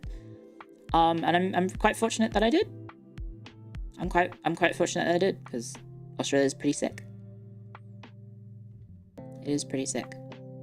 If you want the list, if you are genuinely interested, I'll post it in the chat. There you go. There's the website. Downside is living in Australia. Yeah, we have high cost of living, but like it's a pretty chill country. It's pretty chill. You know a lot of UK immigrants who come for work? Yeah. There's a joke about Irish people moving to Australia. Do you have to deal with drop bears? If they detect that you have permanent residency, you're safe. I think that's how it works. You don't know a degree that isn't oversaturated in the United States? Maybe nursing? Yeah, no, they really want nurses here as well. Got a degree in aerospace engineering, ended up working on vapes. Crazy thing, there's a lot of overlap. Is that because of like how air, like you're kind of dealing with how airflow works, I'm guessing? Like streamlining how to make air move? I don't know, I have no idea. If anyone is actually considering a job in Australia but doesn't have a degree, FIFO is also another option. Oh yeah, FIFO, fly in, fly out. It's normally in like mining. It's normally in mining, so just a heads up, very physically demanding job. How true is the Australian penal colony meme? Not really? I don't know.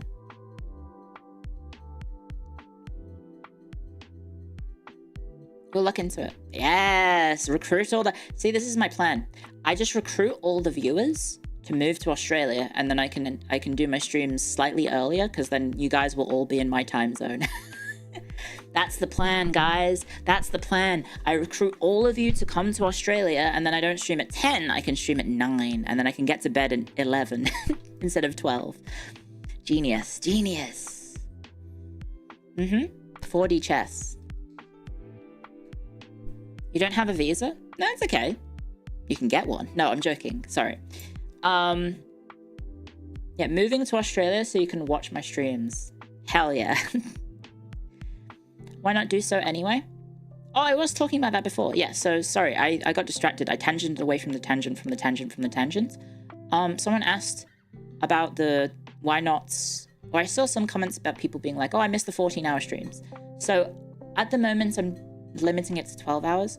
A big thing about that is simply that I just get to rest after the stream. Like, I'm doing 10 till 10 at the moment. And because it's 10 till 10, I do get at least a couple hours.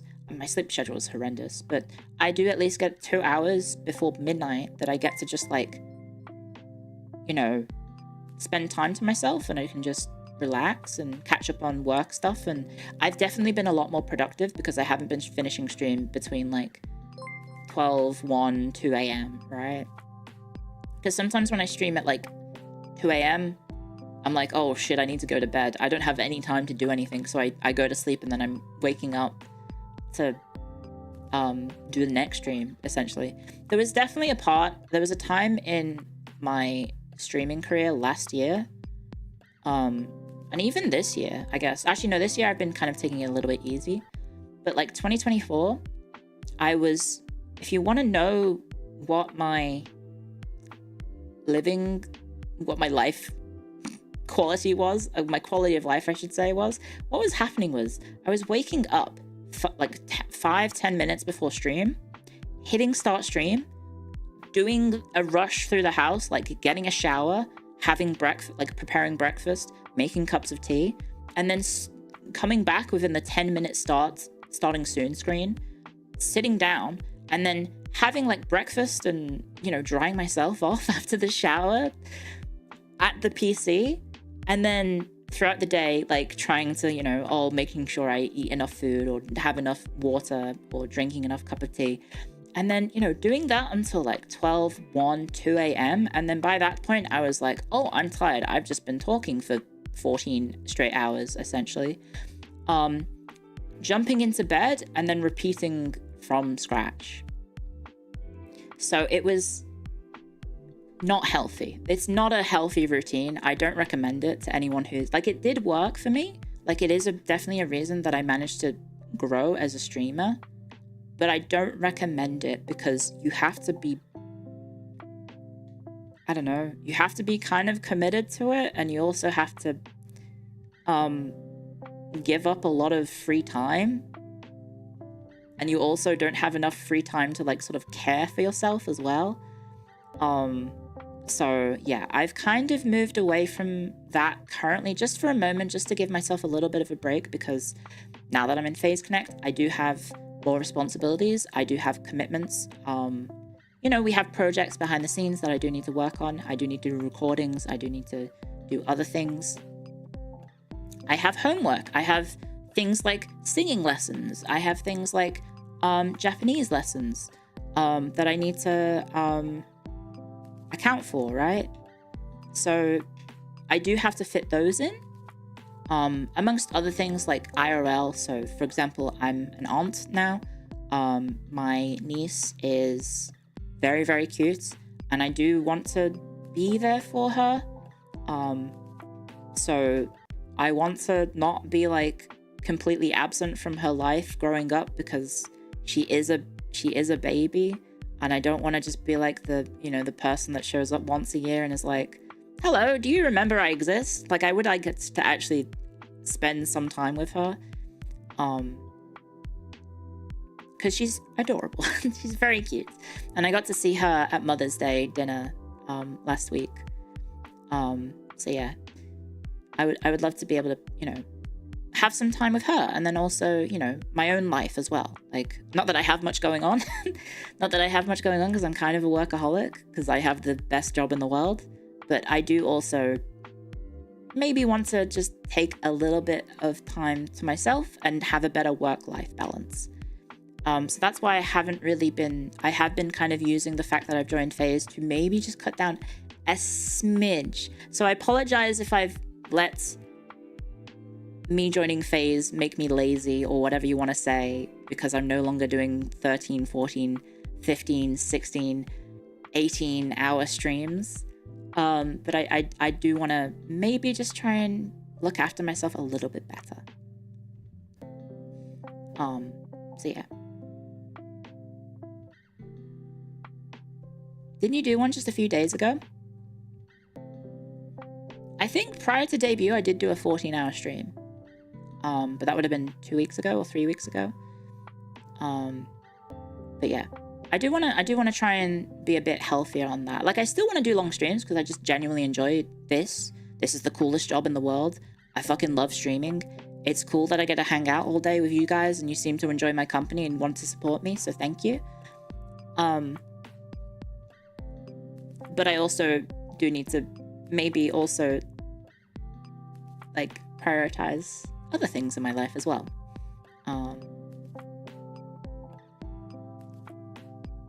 That's a justified reason. Thank you. I'm glad you guys seem to all be on side with it. I know there's some people who are a bit upset because they didn't get to, because of time zones, obviously, because not only did all this happen, like me joining Phase, it kind of coincided with around the time that time zone shifted, because obviously daylight savings kicked in. So there may be certain people in the community that currently aren't able to watch streams as much as they could, because of obviously everyone's time zones kind of changing at the same time as all of these other changes happening. So I'm very sorry if that's happening to you. I hope, because I'm on YouTube now, you can at least watch the VODs. I hope that's more accessible, because obviously you can watch on Twitch, but I find that the Twitch replayability is not as useful as YouTube's, because like you can have people in the comments be like, oh, this is a funny moment, so you can, like, you know, look at the comments and be like, oh, I like this part of the stream. So yeah, I hope that's understandable. Yeah, if you work yourself into an early grave, people will lose their VTuber. It's not beneficial. I suppose that's true. It's not, but the live chat is better. On the plus side for me, your streams are usually still going by the time I start work, so it's nice to listen to whilst working. I'm glad. I basically just view myself as like, hey, yeah, I know I'm second monitor content, right? I know I'm second monitor content, so it's totally understandable that you guys are going about your day whilst listening to me be a silly sausage. So I hope I can help fill your day whilst you're off doing your tasks. My streams will go from 9 hours ahead of me to like 11 hours later in the year. Yeah, it's just one of those unavoidable things where obviously with daylight savings, I try and adjust so it's not too massive a change. But as a result, it can lead to some people missing out. And I'm very appreciative of the fact that I do have quite a large audience that is also international. But obviously, because everyone is spread out all over the planet, there may be, unfortunately, some circumstances in which time zones aren't able to line up for you guys. And I'm sorry about that. So yeah. Good thing we got rid of daylight savings here. They should probably get rid of daylight savings everywhere. If I may be as bold to say that, I think it would be nice if daylight savings didn't exist. It would be very, very nice, because it just throws me for a loop every single time it happens. Every single time, because it, you know, it's bad enough that it happens twice a year. It's even worse when the fact that it doesn't even sync up and different parts of the world have their daylight savings kick in at different times. So like America was super early compared to Australia. There was like a 2-week gap in which my time zones just like were super fucked up, because the majority of my audience is American. So like when there's that awkward sync up of like, oh, you've had daylight savings but I haven't, so do I pivot my stream start times for that? Yeah, it just gets really, really, really awkward. So I would really love if daylight savings didn't exist. That would be nice. I understand why it exists, but you know, I'd rather just, I don't know, went the way of the dodo. Watching American streamers is so hard this time of year because their streams go back 2 hours compared to Australia. Why don't they get rid of it? Who does it benefit? So I think in Australia, the excuse used is that daylight savings, if it didn't happen, would confuse the cows. Like it would confuse the animals. So farmers are kind of like a big thing, because obviously farmers and their, like the agricultural stuff kind of needs daylight as a result. Because obviously the animals kind of behave based on the time of day, right? Because farmers basically operate based on sunlight rather than actual clock time, right? Because the animals have like their habits based on, oh, the sun's rising, right? So it kind of would throw the farmers for a loop. It's a lie. That's always what I've heard. That's always what I've heard is the reason for keeping daylight savings. Oh, thank you, Poopy. Thank you very much. And thank you again for doing the wonderful art for my lore video. Thank you very much. Don't they do factory farming nowadays anyways? I hope not, because that seems very nasty. I don't know. But I guess it's the reality of the system we live in. That person is lying to you? Really? In America, the excuse is train schedules, which is weird because, like, when I think of America, I don't think of trains. I feel like you guys don't use trains that often, or like you don't have like a. Do you have like a Pan-American railway in America?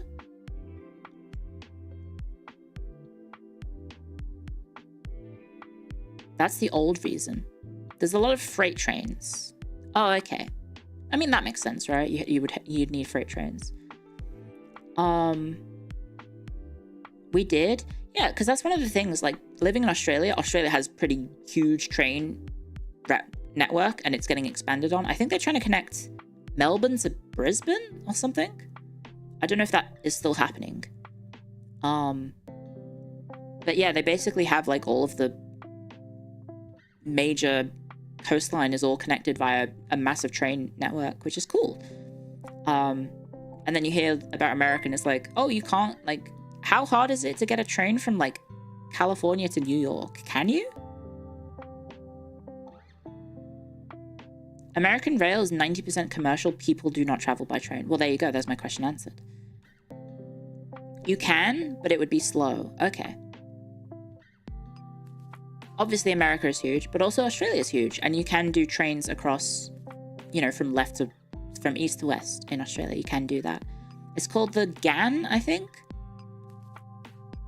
Obviously, flying would be much quicker, but you can do it.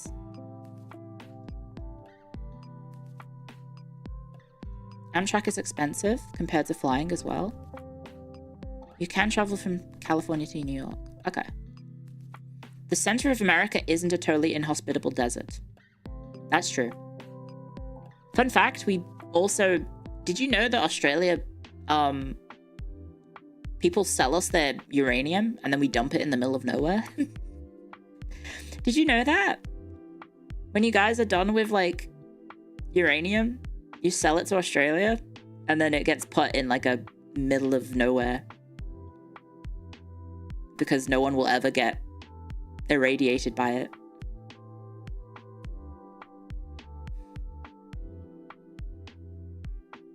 Mm-hmm.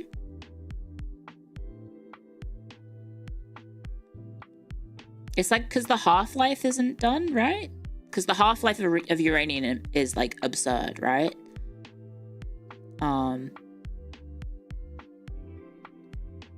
So when you guys can't use it anymore, yeah, we have, like, nuclear disposal facilities in the middle of the Australian desert in which they just offload all the nuclear waste that you guys don't need or you want to get rid of. Is that why the spiders are so big? Mm-hmm. Definitely. Is that why Mad Max happens? Yes. Not beating the penal colony allegations? Look, if you've got a giant space with nothing in it, not even, like, any life, you may as well just, like, lease it out. I've said this before, but we also sell sand to Saudi Arabia, and we also sell camels to Saudi Arabia because we have more camels than they do, and we also have more sand. That is, well, not more sand. We have better sand. Mm-hmm. Because the sand in Australia is very good for buildings. Because it's concrete sand. Yes, thank you. And then the camels, the first explorers in Australia were like, oh, we want to go across the desert. Okay, let's bring some camels. And then they did it, and then they let the camels go, and then the camels turned into the largest population of camels in the world. Fun fact. Thank you for the super chat. Would you play the Mad Max game on stream? Was it any good? I don't recall hearing anything about it. And thank you for subscribing. Is camel meat a thing? I don't know. We do eat kangaroo. Kangaroo is definitely something that we eat. I don't know about camels. I've never had camel. The game was pretty good. Oh, okay. All right. Kangaroo burgers are great. Yeah, I think it was California blocks our ability to sell kangaroo in America. Like, kangaroo products, we try and ship it because kangaroos are a pest. So we do actually hunt them because we have to for environmental reasons. Thank you for subscribing as well. I mean, membershiping. Sorry, that's going to take a lot to get used to. So we have a lot of kangaroos, and then we want to sell them. And then California, I guess the film Skippy came out. You know, Skippy the kangaroo came out. And then, like, some advocacy group was like, no, they're killing cute animals. We don't want to accept their goods from kangaroos. And so, yeah, because of that, we can't sell like kangaroo meat and kangaroo leather in America because California was like, no, kangaroos are too cute.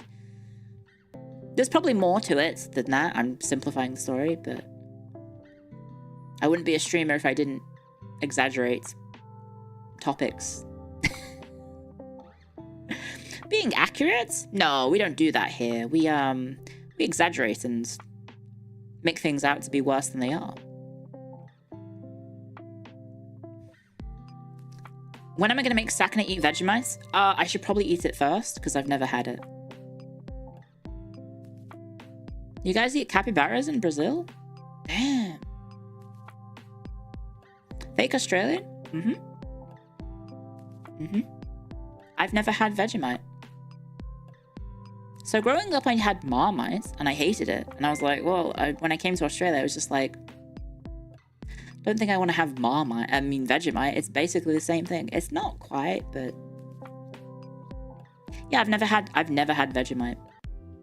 Never had Vegemite in my life.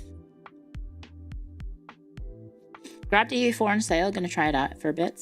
Oh, good luck. I would suggest getting the DLC subscription just so you have the full experience. Is cricket on your sports radar? I have watched cricket. I don't think I know all the rules. It's okay, but it's not like a sport I really care about. What the fuck is Vegemite? Vegemite is is it yeast extract from the brewing process that is then turned into a spread that you can put on like toast. But it's also a very strong flavor. So if you do get it, guys, only have a small portion on the per slice because otherwise you will go bah! Like all the YouTubers do. Yeah, it's very salty. Yeah, you have to have it on buttered toast. That's the general gist. So buttered toast and then a small amount, not a lot, and then you spread it quite thin. Yeah, it sounds terrible. It's fairly popular. I've just never sat down and tried it. And my friends are going to hear that and they're going to probably force feed me it when we meet up next time. They're probably going to force me. Oh yeah, buttered bread. No, you have butter and you have bread. I have that video stuck in my head. Guys, which do you believe in? Do you believe in Pangea or the Big Bang? How much for you to eat it on stream? I don't think we have any in the house. Both? Yes. In Pangea or Big Bang? It's a very good clip. Meteor happens. It's the two perennial thinkers of our time, XQC, and I think his name is Aiden Ross, talking about Pangea and the Big Bang as if they are mutually exclusive things. It's a really funny clip. I highly recommend watching it, guys. Just search up Pangea, so Pangrea versus Big Bang, and it'll come up. It's a very funny clip. I don't know if I'm allowed to on YouTube to show other people's content. But yeah, it's a very, very funny clip. Why you believe in the Dark Ages, of course. Nad, you've done some lovely art for me, but that does not excuse what you've just typed. Truly the geniuses of our generation. Thank you, Clio, for increasing the intellectual tier of internet streamers. No, I'm stupid as hell. Earlier this stream I said 7 + 7 = 17. Do not count on me to be anything positive on the IQ of the average streamer, because I'm dumb about everything except some historical topics. The Pangea clip is hilarious. I know, it's really good. What's 9 + 10? 19. It's still an improvement. The bar is just that low. I hope not. It's Doom Age of Antiquity. Yeah, the people who make Doom they called it Doom Dark Ages just to piss me off. They did that to fuck with me in particular. 9 + 10 is not 21. It's not. I'm not playing blackjack. What are you talking about?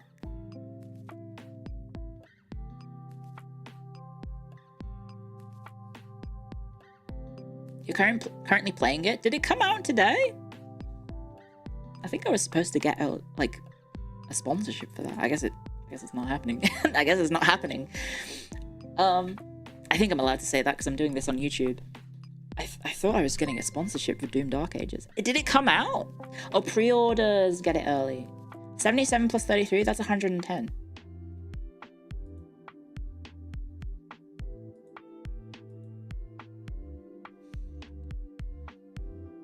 It's on early access. Okay. Okay. RIP sponsorship. That's okay. I've got more stuff hopefully coming in the future. Contact them and say you're a streamer. Do you guys remember? Do you guys get this reference from a long time ago? This is for the old heads in the VTuber scene. Do you guys get this reference? I'm a VTuber and you will regret this. Do you guys get that? Does that take you back to 2020? I think it's 2020. What a funny story that was. You remember it? Yeah.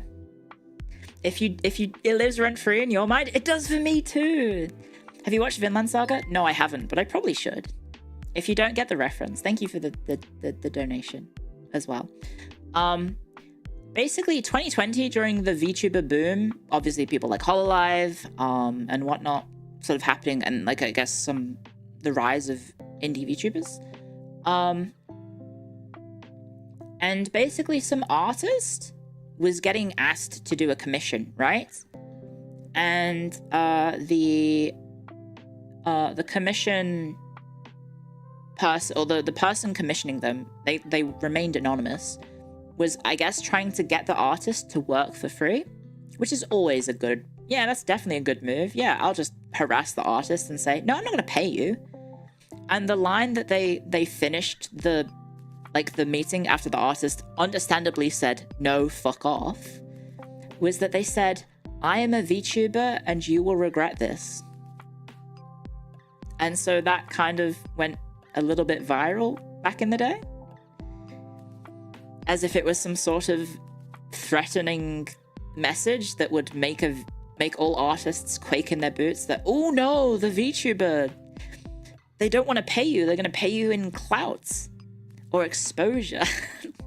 Because, oh, you're a VTuber, that automatically makes you a hotshot. It's not like there's hundreds of thousands of VTubers now.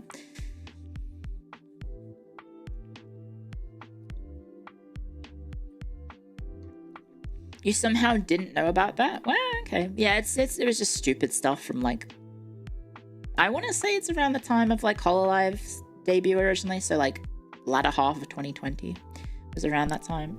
I am a viewer and you regret this. No!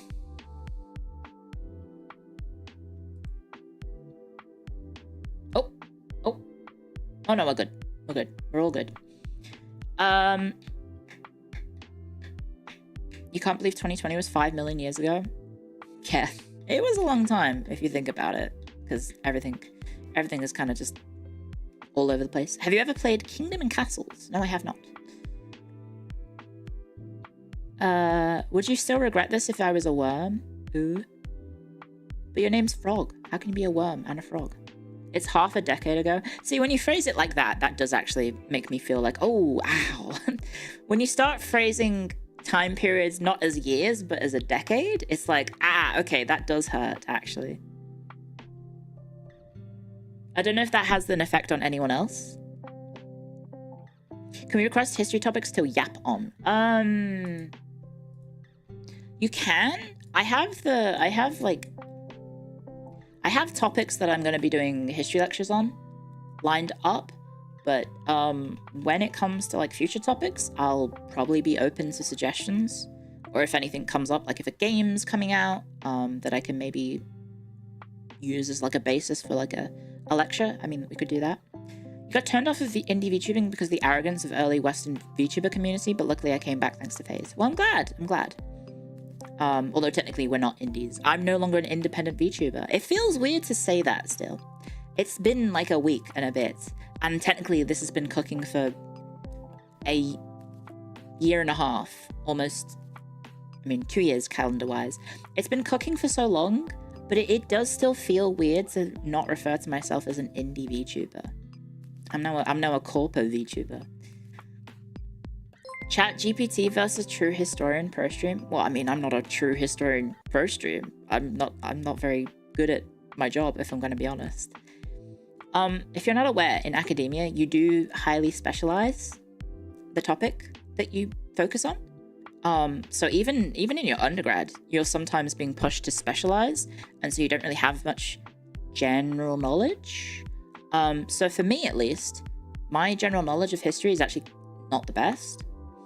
I know, like, surface level information, but, like, I'm probably not going to be able to formulate, like, full-on arguments or thesis topics based on, you know, things that I personally don't have much of a research background in, simply because basically from, like, very early on in my career or my studies, I was still sort of,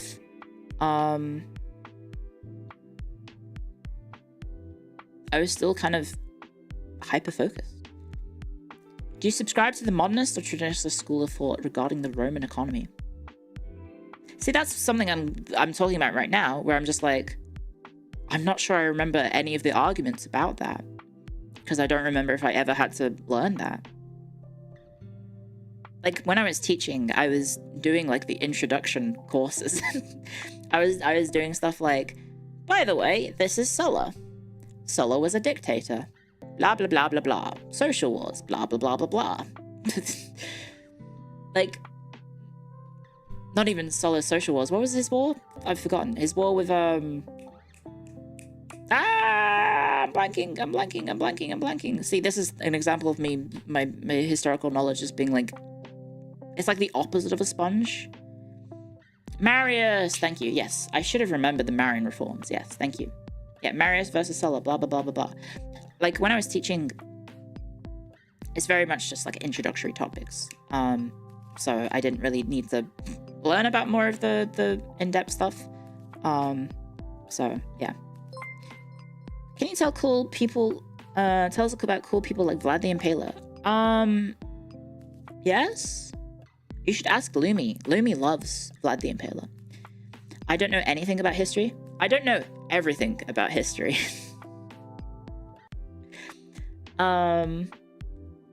That's an important thing to say. Lumi loves Vlad, so... Do I have much important things? I mean, Vlad was just the ultimate opportunist, right? He changed sides when it befit him, and so he swapped allegiances quite a few times. And so, you know, he was quite shrewd at that. He was quite shrewd. Do you know early East Hungarian history? No. I know about the Magyars and then the eventual Christianization and, like, some of the early... I don't say early, but some of the medieval history revolving around Hungary, but not everything. Vlad was Randy Orton? Kind of. Yeah, Vlad was almost... If, dare I say, Vlad the Impaler could have been 2009 Randy Orton. OG Edge? Maybe actually OG Edge is a better comparison. Do you know about the Spanish conquest of the Philippines? Nope. Sorry. A lot of history outside of Europe, even if it does involve European nations or civilizations, I'm probably not going to know about. Should we refer to you as doctor? You can if you want, but I don't really use my doctorate, so... Which is the best Age of Empires? I think most people would say 2, but I have been playing 3 in the past recently, and it is actually a lot better than I remember. 3 is actually a lot better than I remember. That said, I think it's kind of hard to eclipse 2. It's probably hard to eclipse 2. And then Age of Empires 4, I got that when it came out, and I was like, yay, this seems fun. And then I streamed it twice, and I was like, oh, this feels not as good. But maybe because I'm not involved in, like, the competitive scene? And I've never ever played the first Age of Empires, like, ever. Do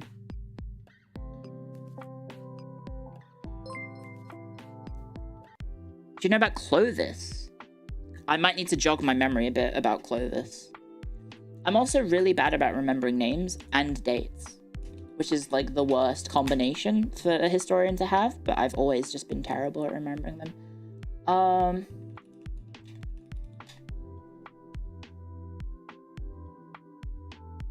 No, it's been a hot second since I had to remember Clovis.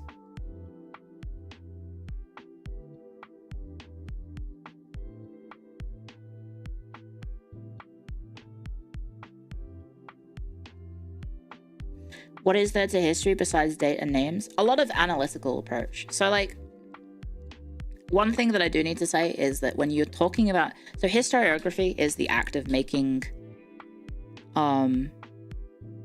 It's the act of creating history. And most of the time, when you are engaging as a historian in historiography, you're not actually dealing with the source materials. You're actually dealing with other historians. It's basically just like a catfight between a bunch of old people saying, the way that you've interpreted history isn't right. The way that I have is. It's really stupid. OMG, I can't believe you said that. So, like, Reddit? Kinda. There are actual prayers from the time of Magyares that translate "God please spare us" from the Hungarians. It's where the first mention the word Hungarian comes from. Ah, okay, cool. So yeah, like, basically, like, if you've never engaged with historiography, you are essentially witnessing a bunch of people disagreeing over interpretations of or analysis of history, and as a result, it's kind of bad. It's one of my least favorite parts about working in history was historiography. Because to me, it's not the fun part, right? The fun part is learning about history and looking at old documents and understanding, trying to uncover the past and recreating an accurate a depiction of the past as we can, using the evidence that we have. And then instead of doing that as a historian, it's mostly just being like, oh, X says this is the way that we should interpret this. I am now going to posit in the next 20 pages why they are wrong, and here is my suggestion instead. And it's like, you don't really... Like, you still engage with the sources, but the focus isn't on, like, you know, anything historical. It's more just, like, proving yourself right and them wrong, right? It's just annoying. Legit a no you versus no you argument? Yeah, basically.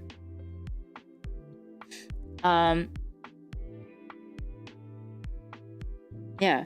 Historians are likely the most useful practitioner of the craft of humanism. Facts change, the discipline of interpreting them well, not so much. Yeah, of course. Like, we uncover more and more evidence every day as we get more understanding through excavations and archaeology and other technological advancements that allows us to understand the past better. So as a result, historians generally do have, like, more and more things to argue about, which as a result is just like, oh, it's definitely not the thing it's the thing I'm kind of glad that I don't have to deal with the most out of being involved in history like I used to. Because yeah, it's just frustrating. It's just frustrating having to read for 20 pages some person being like, well, actually, all my predecessors are wrong, and this is the way you should interpret this one piece of paper that was written 3,000 years ago or whatever, and what it actually means. It's very, very, it's very silly. I know nothing about Egyptian history, by the way. Thank you, Yaksha, for the super chat. I don't know. I think about Akahed. How do you even say his name? I always struggle because I never have to deal with him. But he's the focus of the that film, The Egyptian, right? How do I even pronounce his name?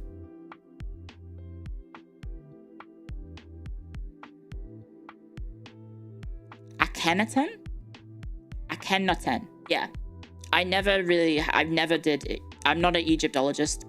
I know like barely fucking anything about Egyptian history. So yeah, I would suggest looking into like actual Egyptologists for that, because I'm not going to be able to tell you much aside from very surface level things that I know about Egyptian history. Yeah. Hi Clio, hope you're doing well. Thank you. History as a subject is 90% consisting of what is left from propaganda of the period in question. Winners write history is not a meme. Yes and no. Yes and no. Thanks to more archaeological discoveries, we do have more evidence of the quote-unquote losers of history.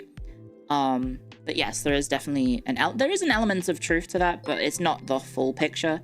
And as we get more technological advancements with like landscape surveillance and excavation and like archaeological preservation, we do get a greater picture of the past because of that, which is one of the cool things about history, is that we do have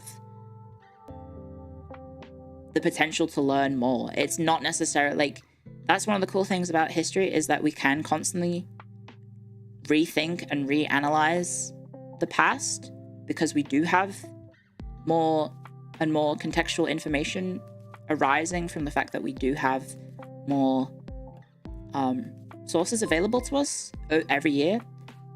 So it's a cool thing, right? But it also does lead to, for example, older historical authors, for example, Gibbon.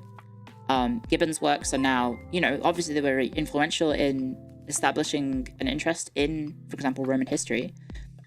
But as a result, we've had so many years of new historical evidence being uncovered that his works no longer sort of can stand up to the rigor of modern academia, for example. You get your elite history from Fate Grand Order. That's okay. I'm used to hearing that from anime fans. Thank you for the super chats. Don't worry, I crashed the fuck out when I prepared the history questions in the Phase Academy quiz, and people were saying, I think it was Remy and Amy were saying that they knew most of the answers because they watched Hetalia, which made me crash the fuck out behind the scenes, and I couldn't say anything publicly. I was just like, fuck. Because I couldn't say anything because I was still in the basement. We hadn't been unveiled yet, so I couldn't talk about it. But like, that was like, I spent like an hour or two just researching like 30 different questions or something to suggest to them, and they all knew the answers because of fucking Hetalia. And I was like, what the fuck do you mean? You know the answers. I tried to make it as easy as possible. I tried to make it as like questions that like a 12-year-old would know in school.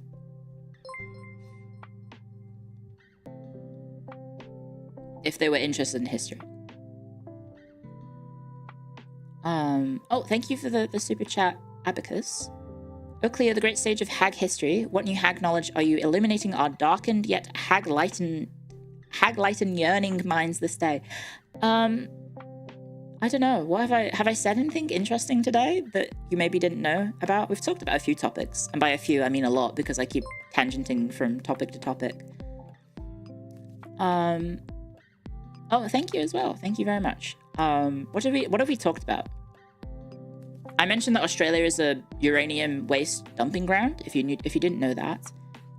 Did you know that YouTube caps donors at $500 USD, Clio? Now you do. Oh, thank you.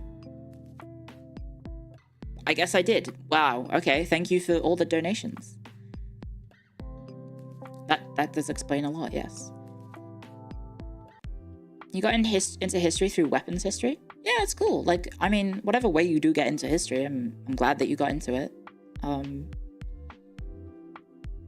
There's no, like, I don't know, correct way to get into history. If you got into history through Hetalia, that's perfectly fine, right? As long as your historical knowledge goes beyond Hetalia. As long as you're not judging history based on what happens in Hetalia. And you actually, you know, were inspired to learn history through Hetalia. Not necessarily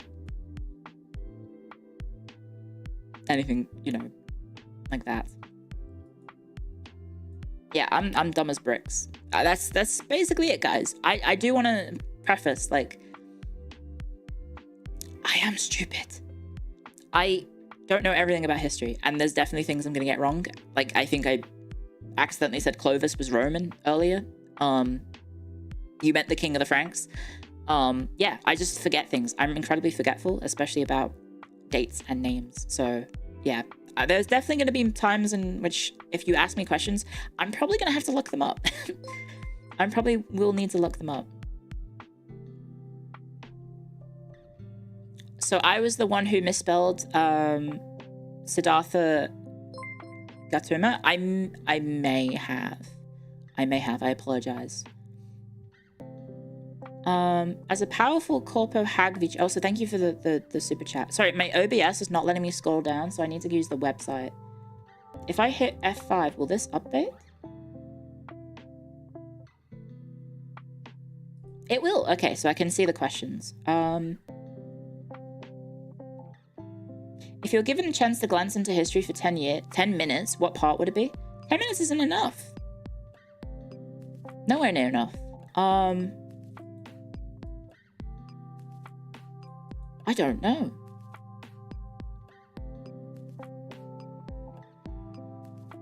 I have no idea. Sorry.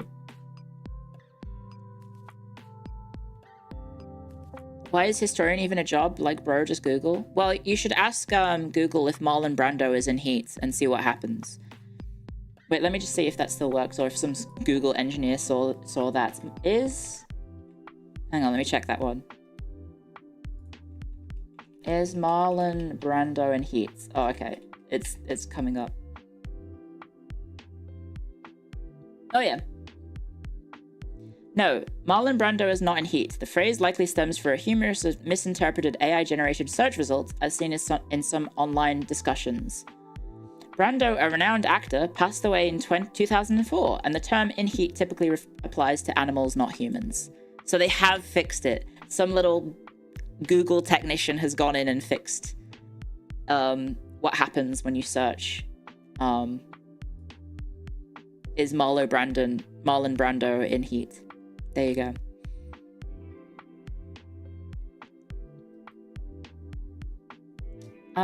Does your specialty touch on etymology? No, I'm terrible at etymology.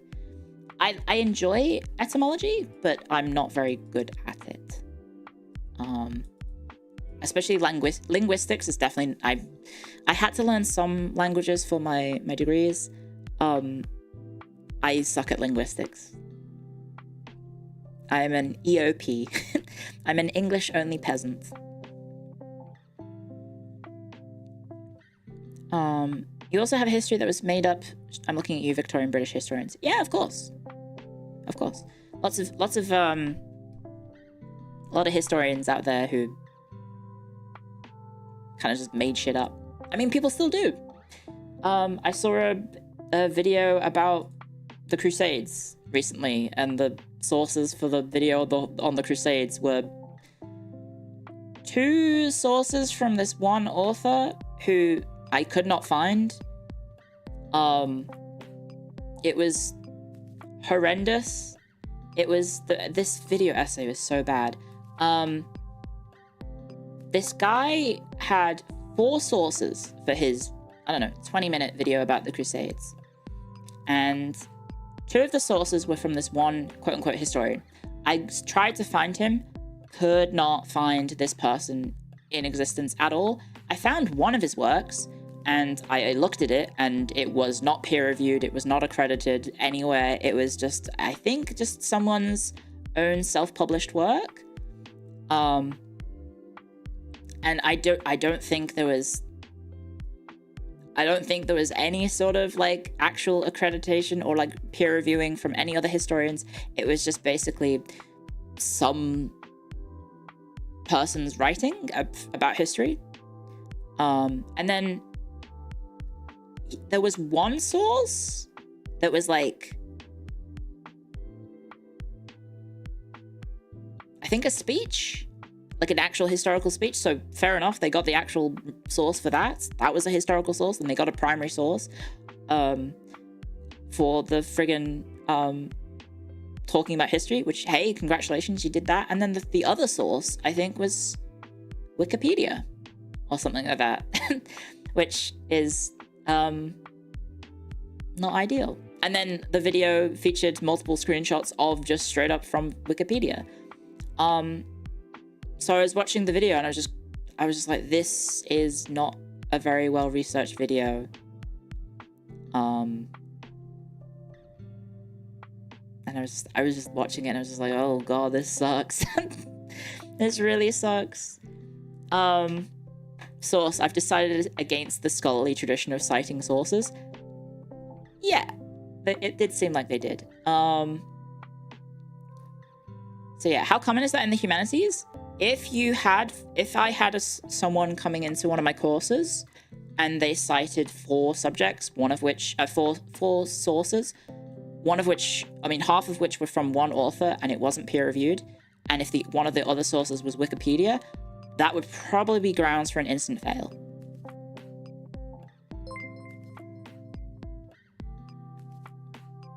What is your take on pseudo-historians commenting on history and content online? So pop historians are a thing, or if you want to use the term pseudo-historians, they're a thing. Like, people do... I don't want to gatekeep history or the status of historian. You can be a casual historian. You don't necessarily need to be in academia to have the title of a historian. That said,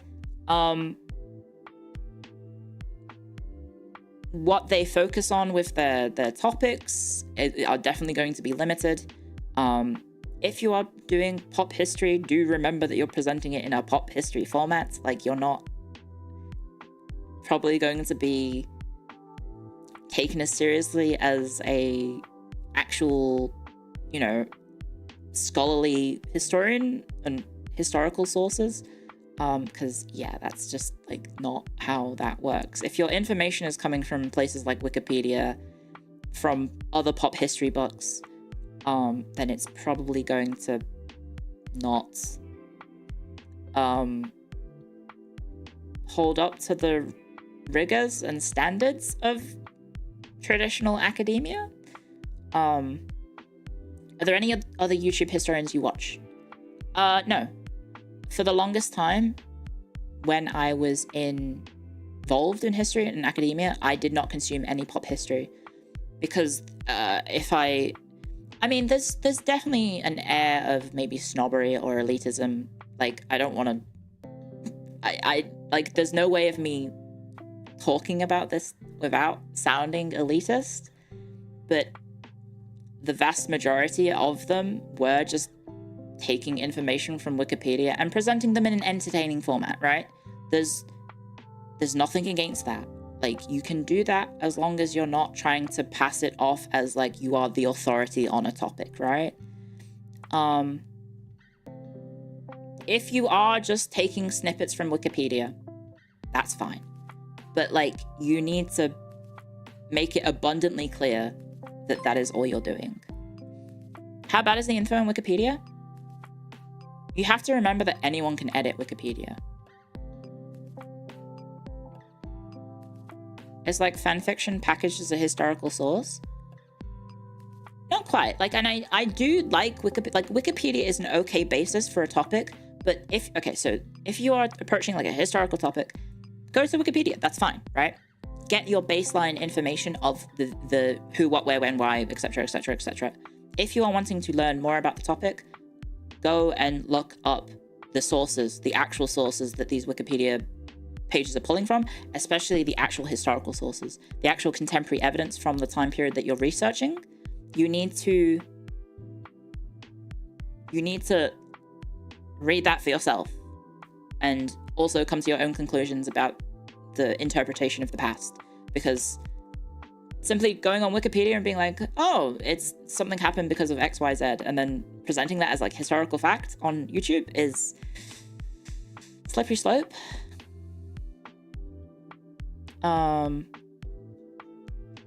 Yeah, it's an okay starting point. Exactly, yes, it's an okay starting point, but it is not going to be enough for an actual historical research paper or anything. Like, if you're trying to take yourself seriously as a historian and all you are doing is just going on Wikipedia and then collating, I don't know, snippets from that page, it's not gonna stand up. Like, even Wikipedia, it does have a section with the references. Just scroll down to that and then start going through those. Look them up online. A lot of them may be accessible publicly because they're being used as Wikipedia sources. So you might actually have access to the actual scholarly sources that the Wikipedia article is pulling from. You just need to actually bother to click through instead of just copy pasting from the Wikipedia article, you know? You're watching the Emu War documentary? I really enjoyed it. I'm glad, but I mean, that one was horrendous to research because there's barely any academia on it. So like I said, like the Emu War lecture that I did is definitely the closest thing I've ever had to like pop history. I mean, I'm not gonna say that all of my history lectures are like perfect or anything like that, or like the perfect example of living up to actual academic rigor. I am trying to present history in a way that is accessible to a wider audience and isn't so in-depth that it's going to filter people. But definitely the Emu War one in particular, because there is just a sheer lack of any abundant sources, and also it's contemporary events, and also it's a massive shitpost. So as a result, yeah, it's kind of like I wouldn't say it's like anything of actual historical rigor. So yeah. Sorry, my mouth is drying the fuck out. I haven't got any water left. I apologize if my mouth is going a little bleh into the mic. Add some brain rot memes to keep up with the younger audience.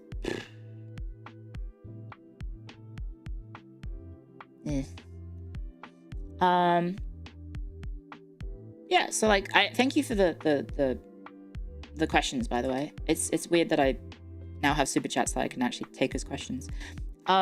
Yeah, I think one of the more important things for those sort of content creators is simply just try not to present yourself as like if you are going to present yourself as a serious historian, then you need to put in the due diligence to actually prove your academic research, right? You need to put in the work. You can't just simply say, oh, I think I've watched some of the person that got mentioned in the super chat. I think I mentioned that I saw a video of them like talking about weaponry and how they were used in fights. And basically the way that it was framed was that they were using their own anecdotal experience with, I think, firing a bow at the time. And that's fine, right? Coming up with various different hypotheses of how archers may be used in combat, for example. That is fine if you're basing it on your own anecdotal research. But then you're not actually engaging with, you need to maybe engage further with actual sources on like weapons manuals, instruction manuals, actual historical sources that go into how armies used their, how they set up the soldiers, the training, etc., etc., etc., how they were used in battle. Because we do have some manuals, especially in regards to the sort of, is it the fencing time frame, like the 15th, 16th century, of which is, I think, what forms the basis for stuff like HEMA. Like, we do have those manuals and books that sort of talk about the original texts, right? Like that, you know, that's putting in the effort, right? So much has been lost, of course, which is the challenge of history, is that you need to try and uncover fact from fiction, truth from false, and present as an accurate as possible analysis or interpretation of history as we can. And yes, obviously, like, anecdotal evidence may be useful, but you also have to, you know, make it abundantly clear to your audience that you are talking from anecdotal evidence based on what modern tools you have, and also your own physical ability, right? Like, if you're like a, I don't know, 5'5" guy, your experience with fighting versus someone who's like 6'2" is probably going to be a bit difficult, a bit different, right? And that's true for also the historical sources as well.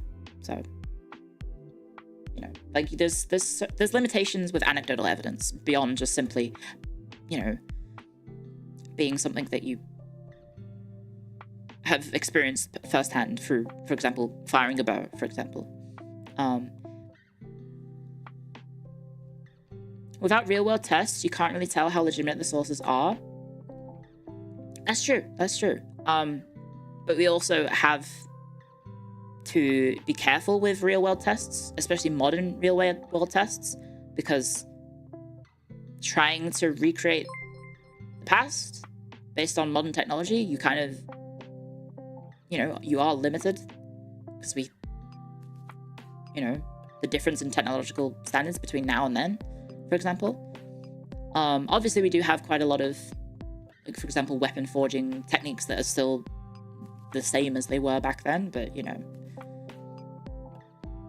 Oh, thank you for the message, by the way. Do you have any interest in art history? No, I have a friend, Gene Famous, who's in the Shine with me, who does know a lot about art history. So I don't have any background in art history at all.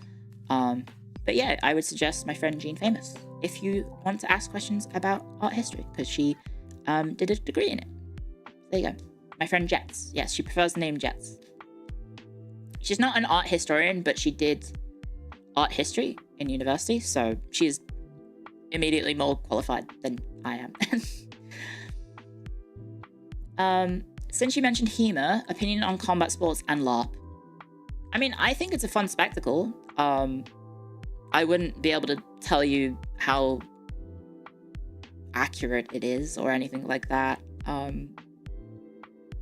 because that's not really what I've ever focused on in terms of my own personal research topics.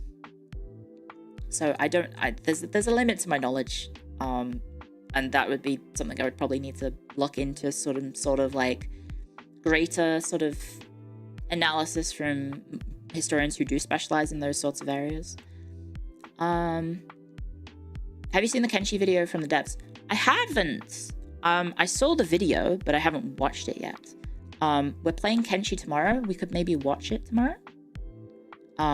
Maybe, but I don't know how streaming on YouTube is with regards to that sort of content, if I am allowed to watch it. But it would be cool to watch that tomorrow.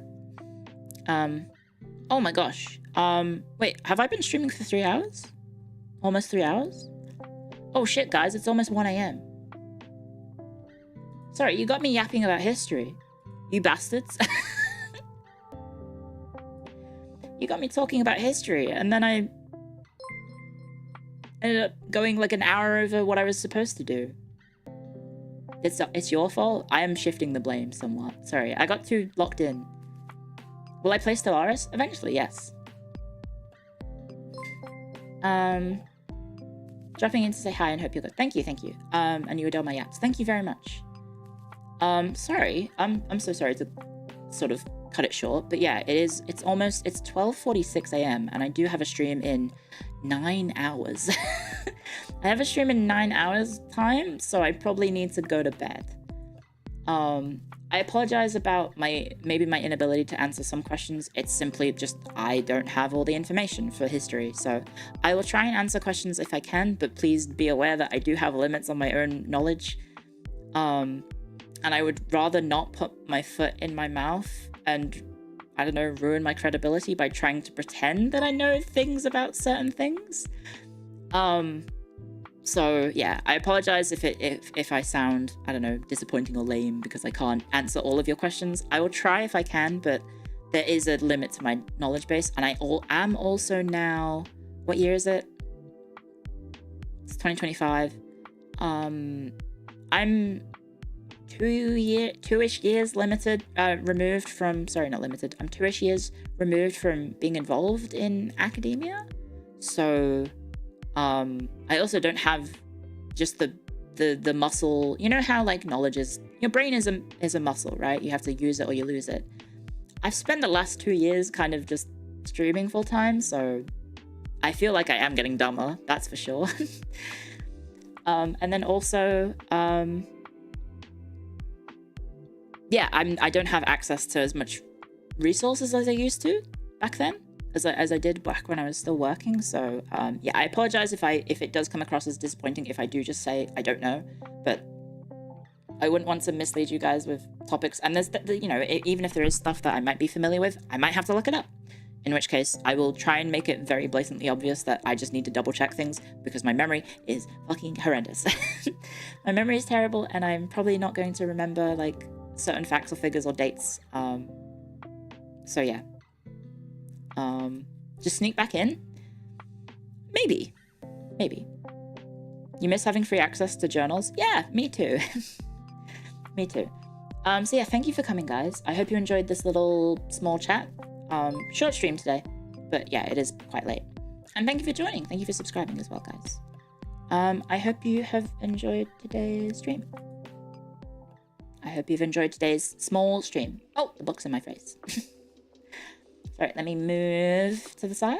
There we go. Ta-da!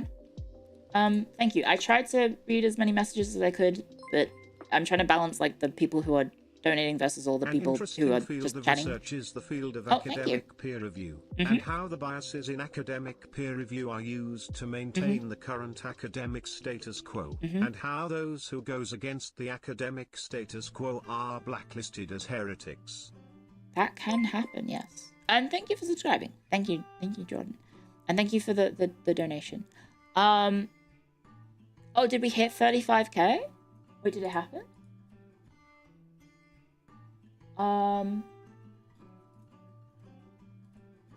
Check my channel. It did! Thank you very much, guys. Thank you for 35k on YouTube. Thank you so much. Thank you for the support, guys. I hope you enjoyed this small little chat. It was fun to just chat about whatever topics. We did kind of focus a little bit about history on the end, so I hope you guys enjoyed that. And yeah, I will be back tomorrow, or I guess I'll be back in 9 hours and 10 minutes with more yapping and then Kenshi. So look forward to that, please. And I'll see you guys in then. So let me just end the stream or prepare the raid. Sorry, is anyone live? Redirect. Is anyone live at the moment? Oh, Rie is live. Yep, okay, Rie from FaZe is the only person live, so let me send us over to Rie Senpai, who, by the way, guys, I have a collab with on Saturday my evening. Saturday my evening, I am going to be doing the first ever FaZe AU collab. It's the first FaZe Australia subunit, because now I'm in 2 subunits in FaZe now. We're going to be doing a collab and chatting about, I don't know, Australian things, despite neither of us being from Australia. So, yeah, please look forward to that, guys. And I will see you guys, hopefully, in the morning. Bye, guys. Good night. Otsu Clio, Otsu FaZe, Otsu Quest, Otsu History, Otsu Hagstorians. Thank you, everyone who subscribed. Thank you, everyone. A lot of people subscribed and a lot of people donated, so thank you very, very much, guys. Thank you very, very much. If you do not... Oh, wait, hang on. I can say it now because I'm on YouTube, guys.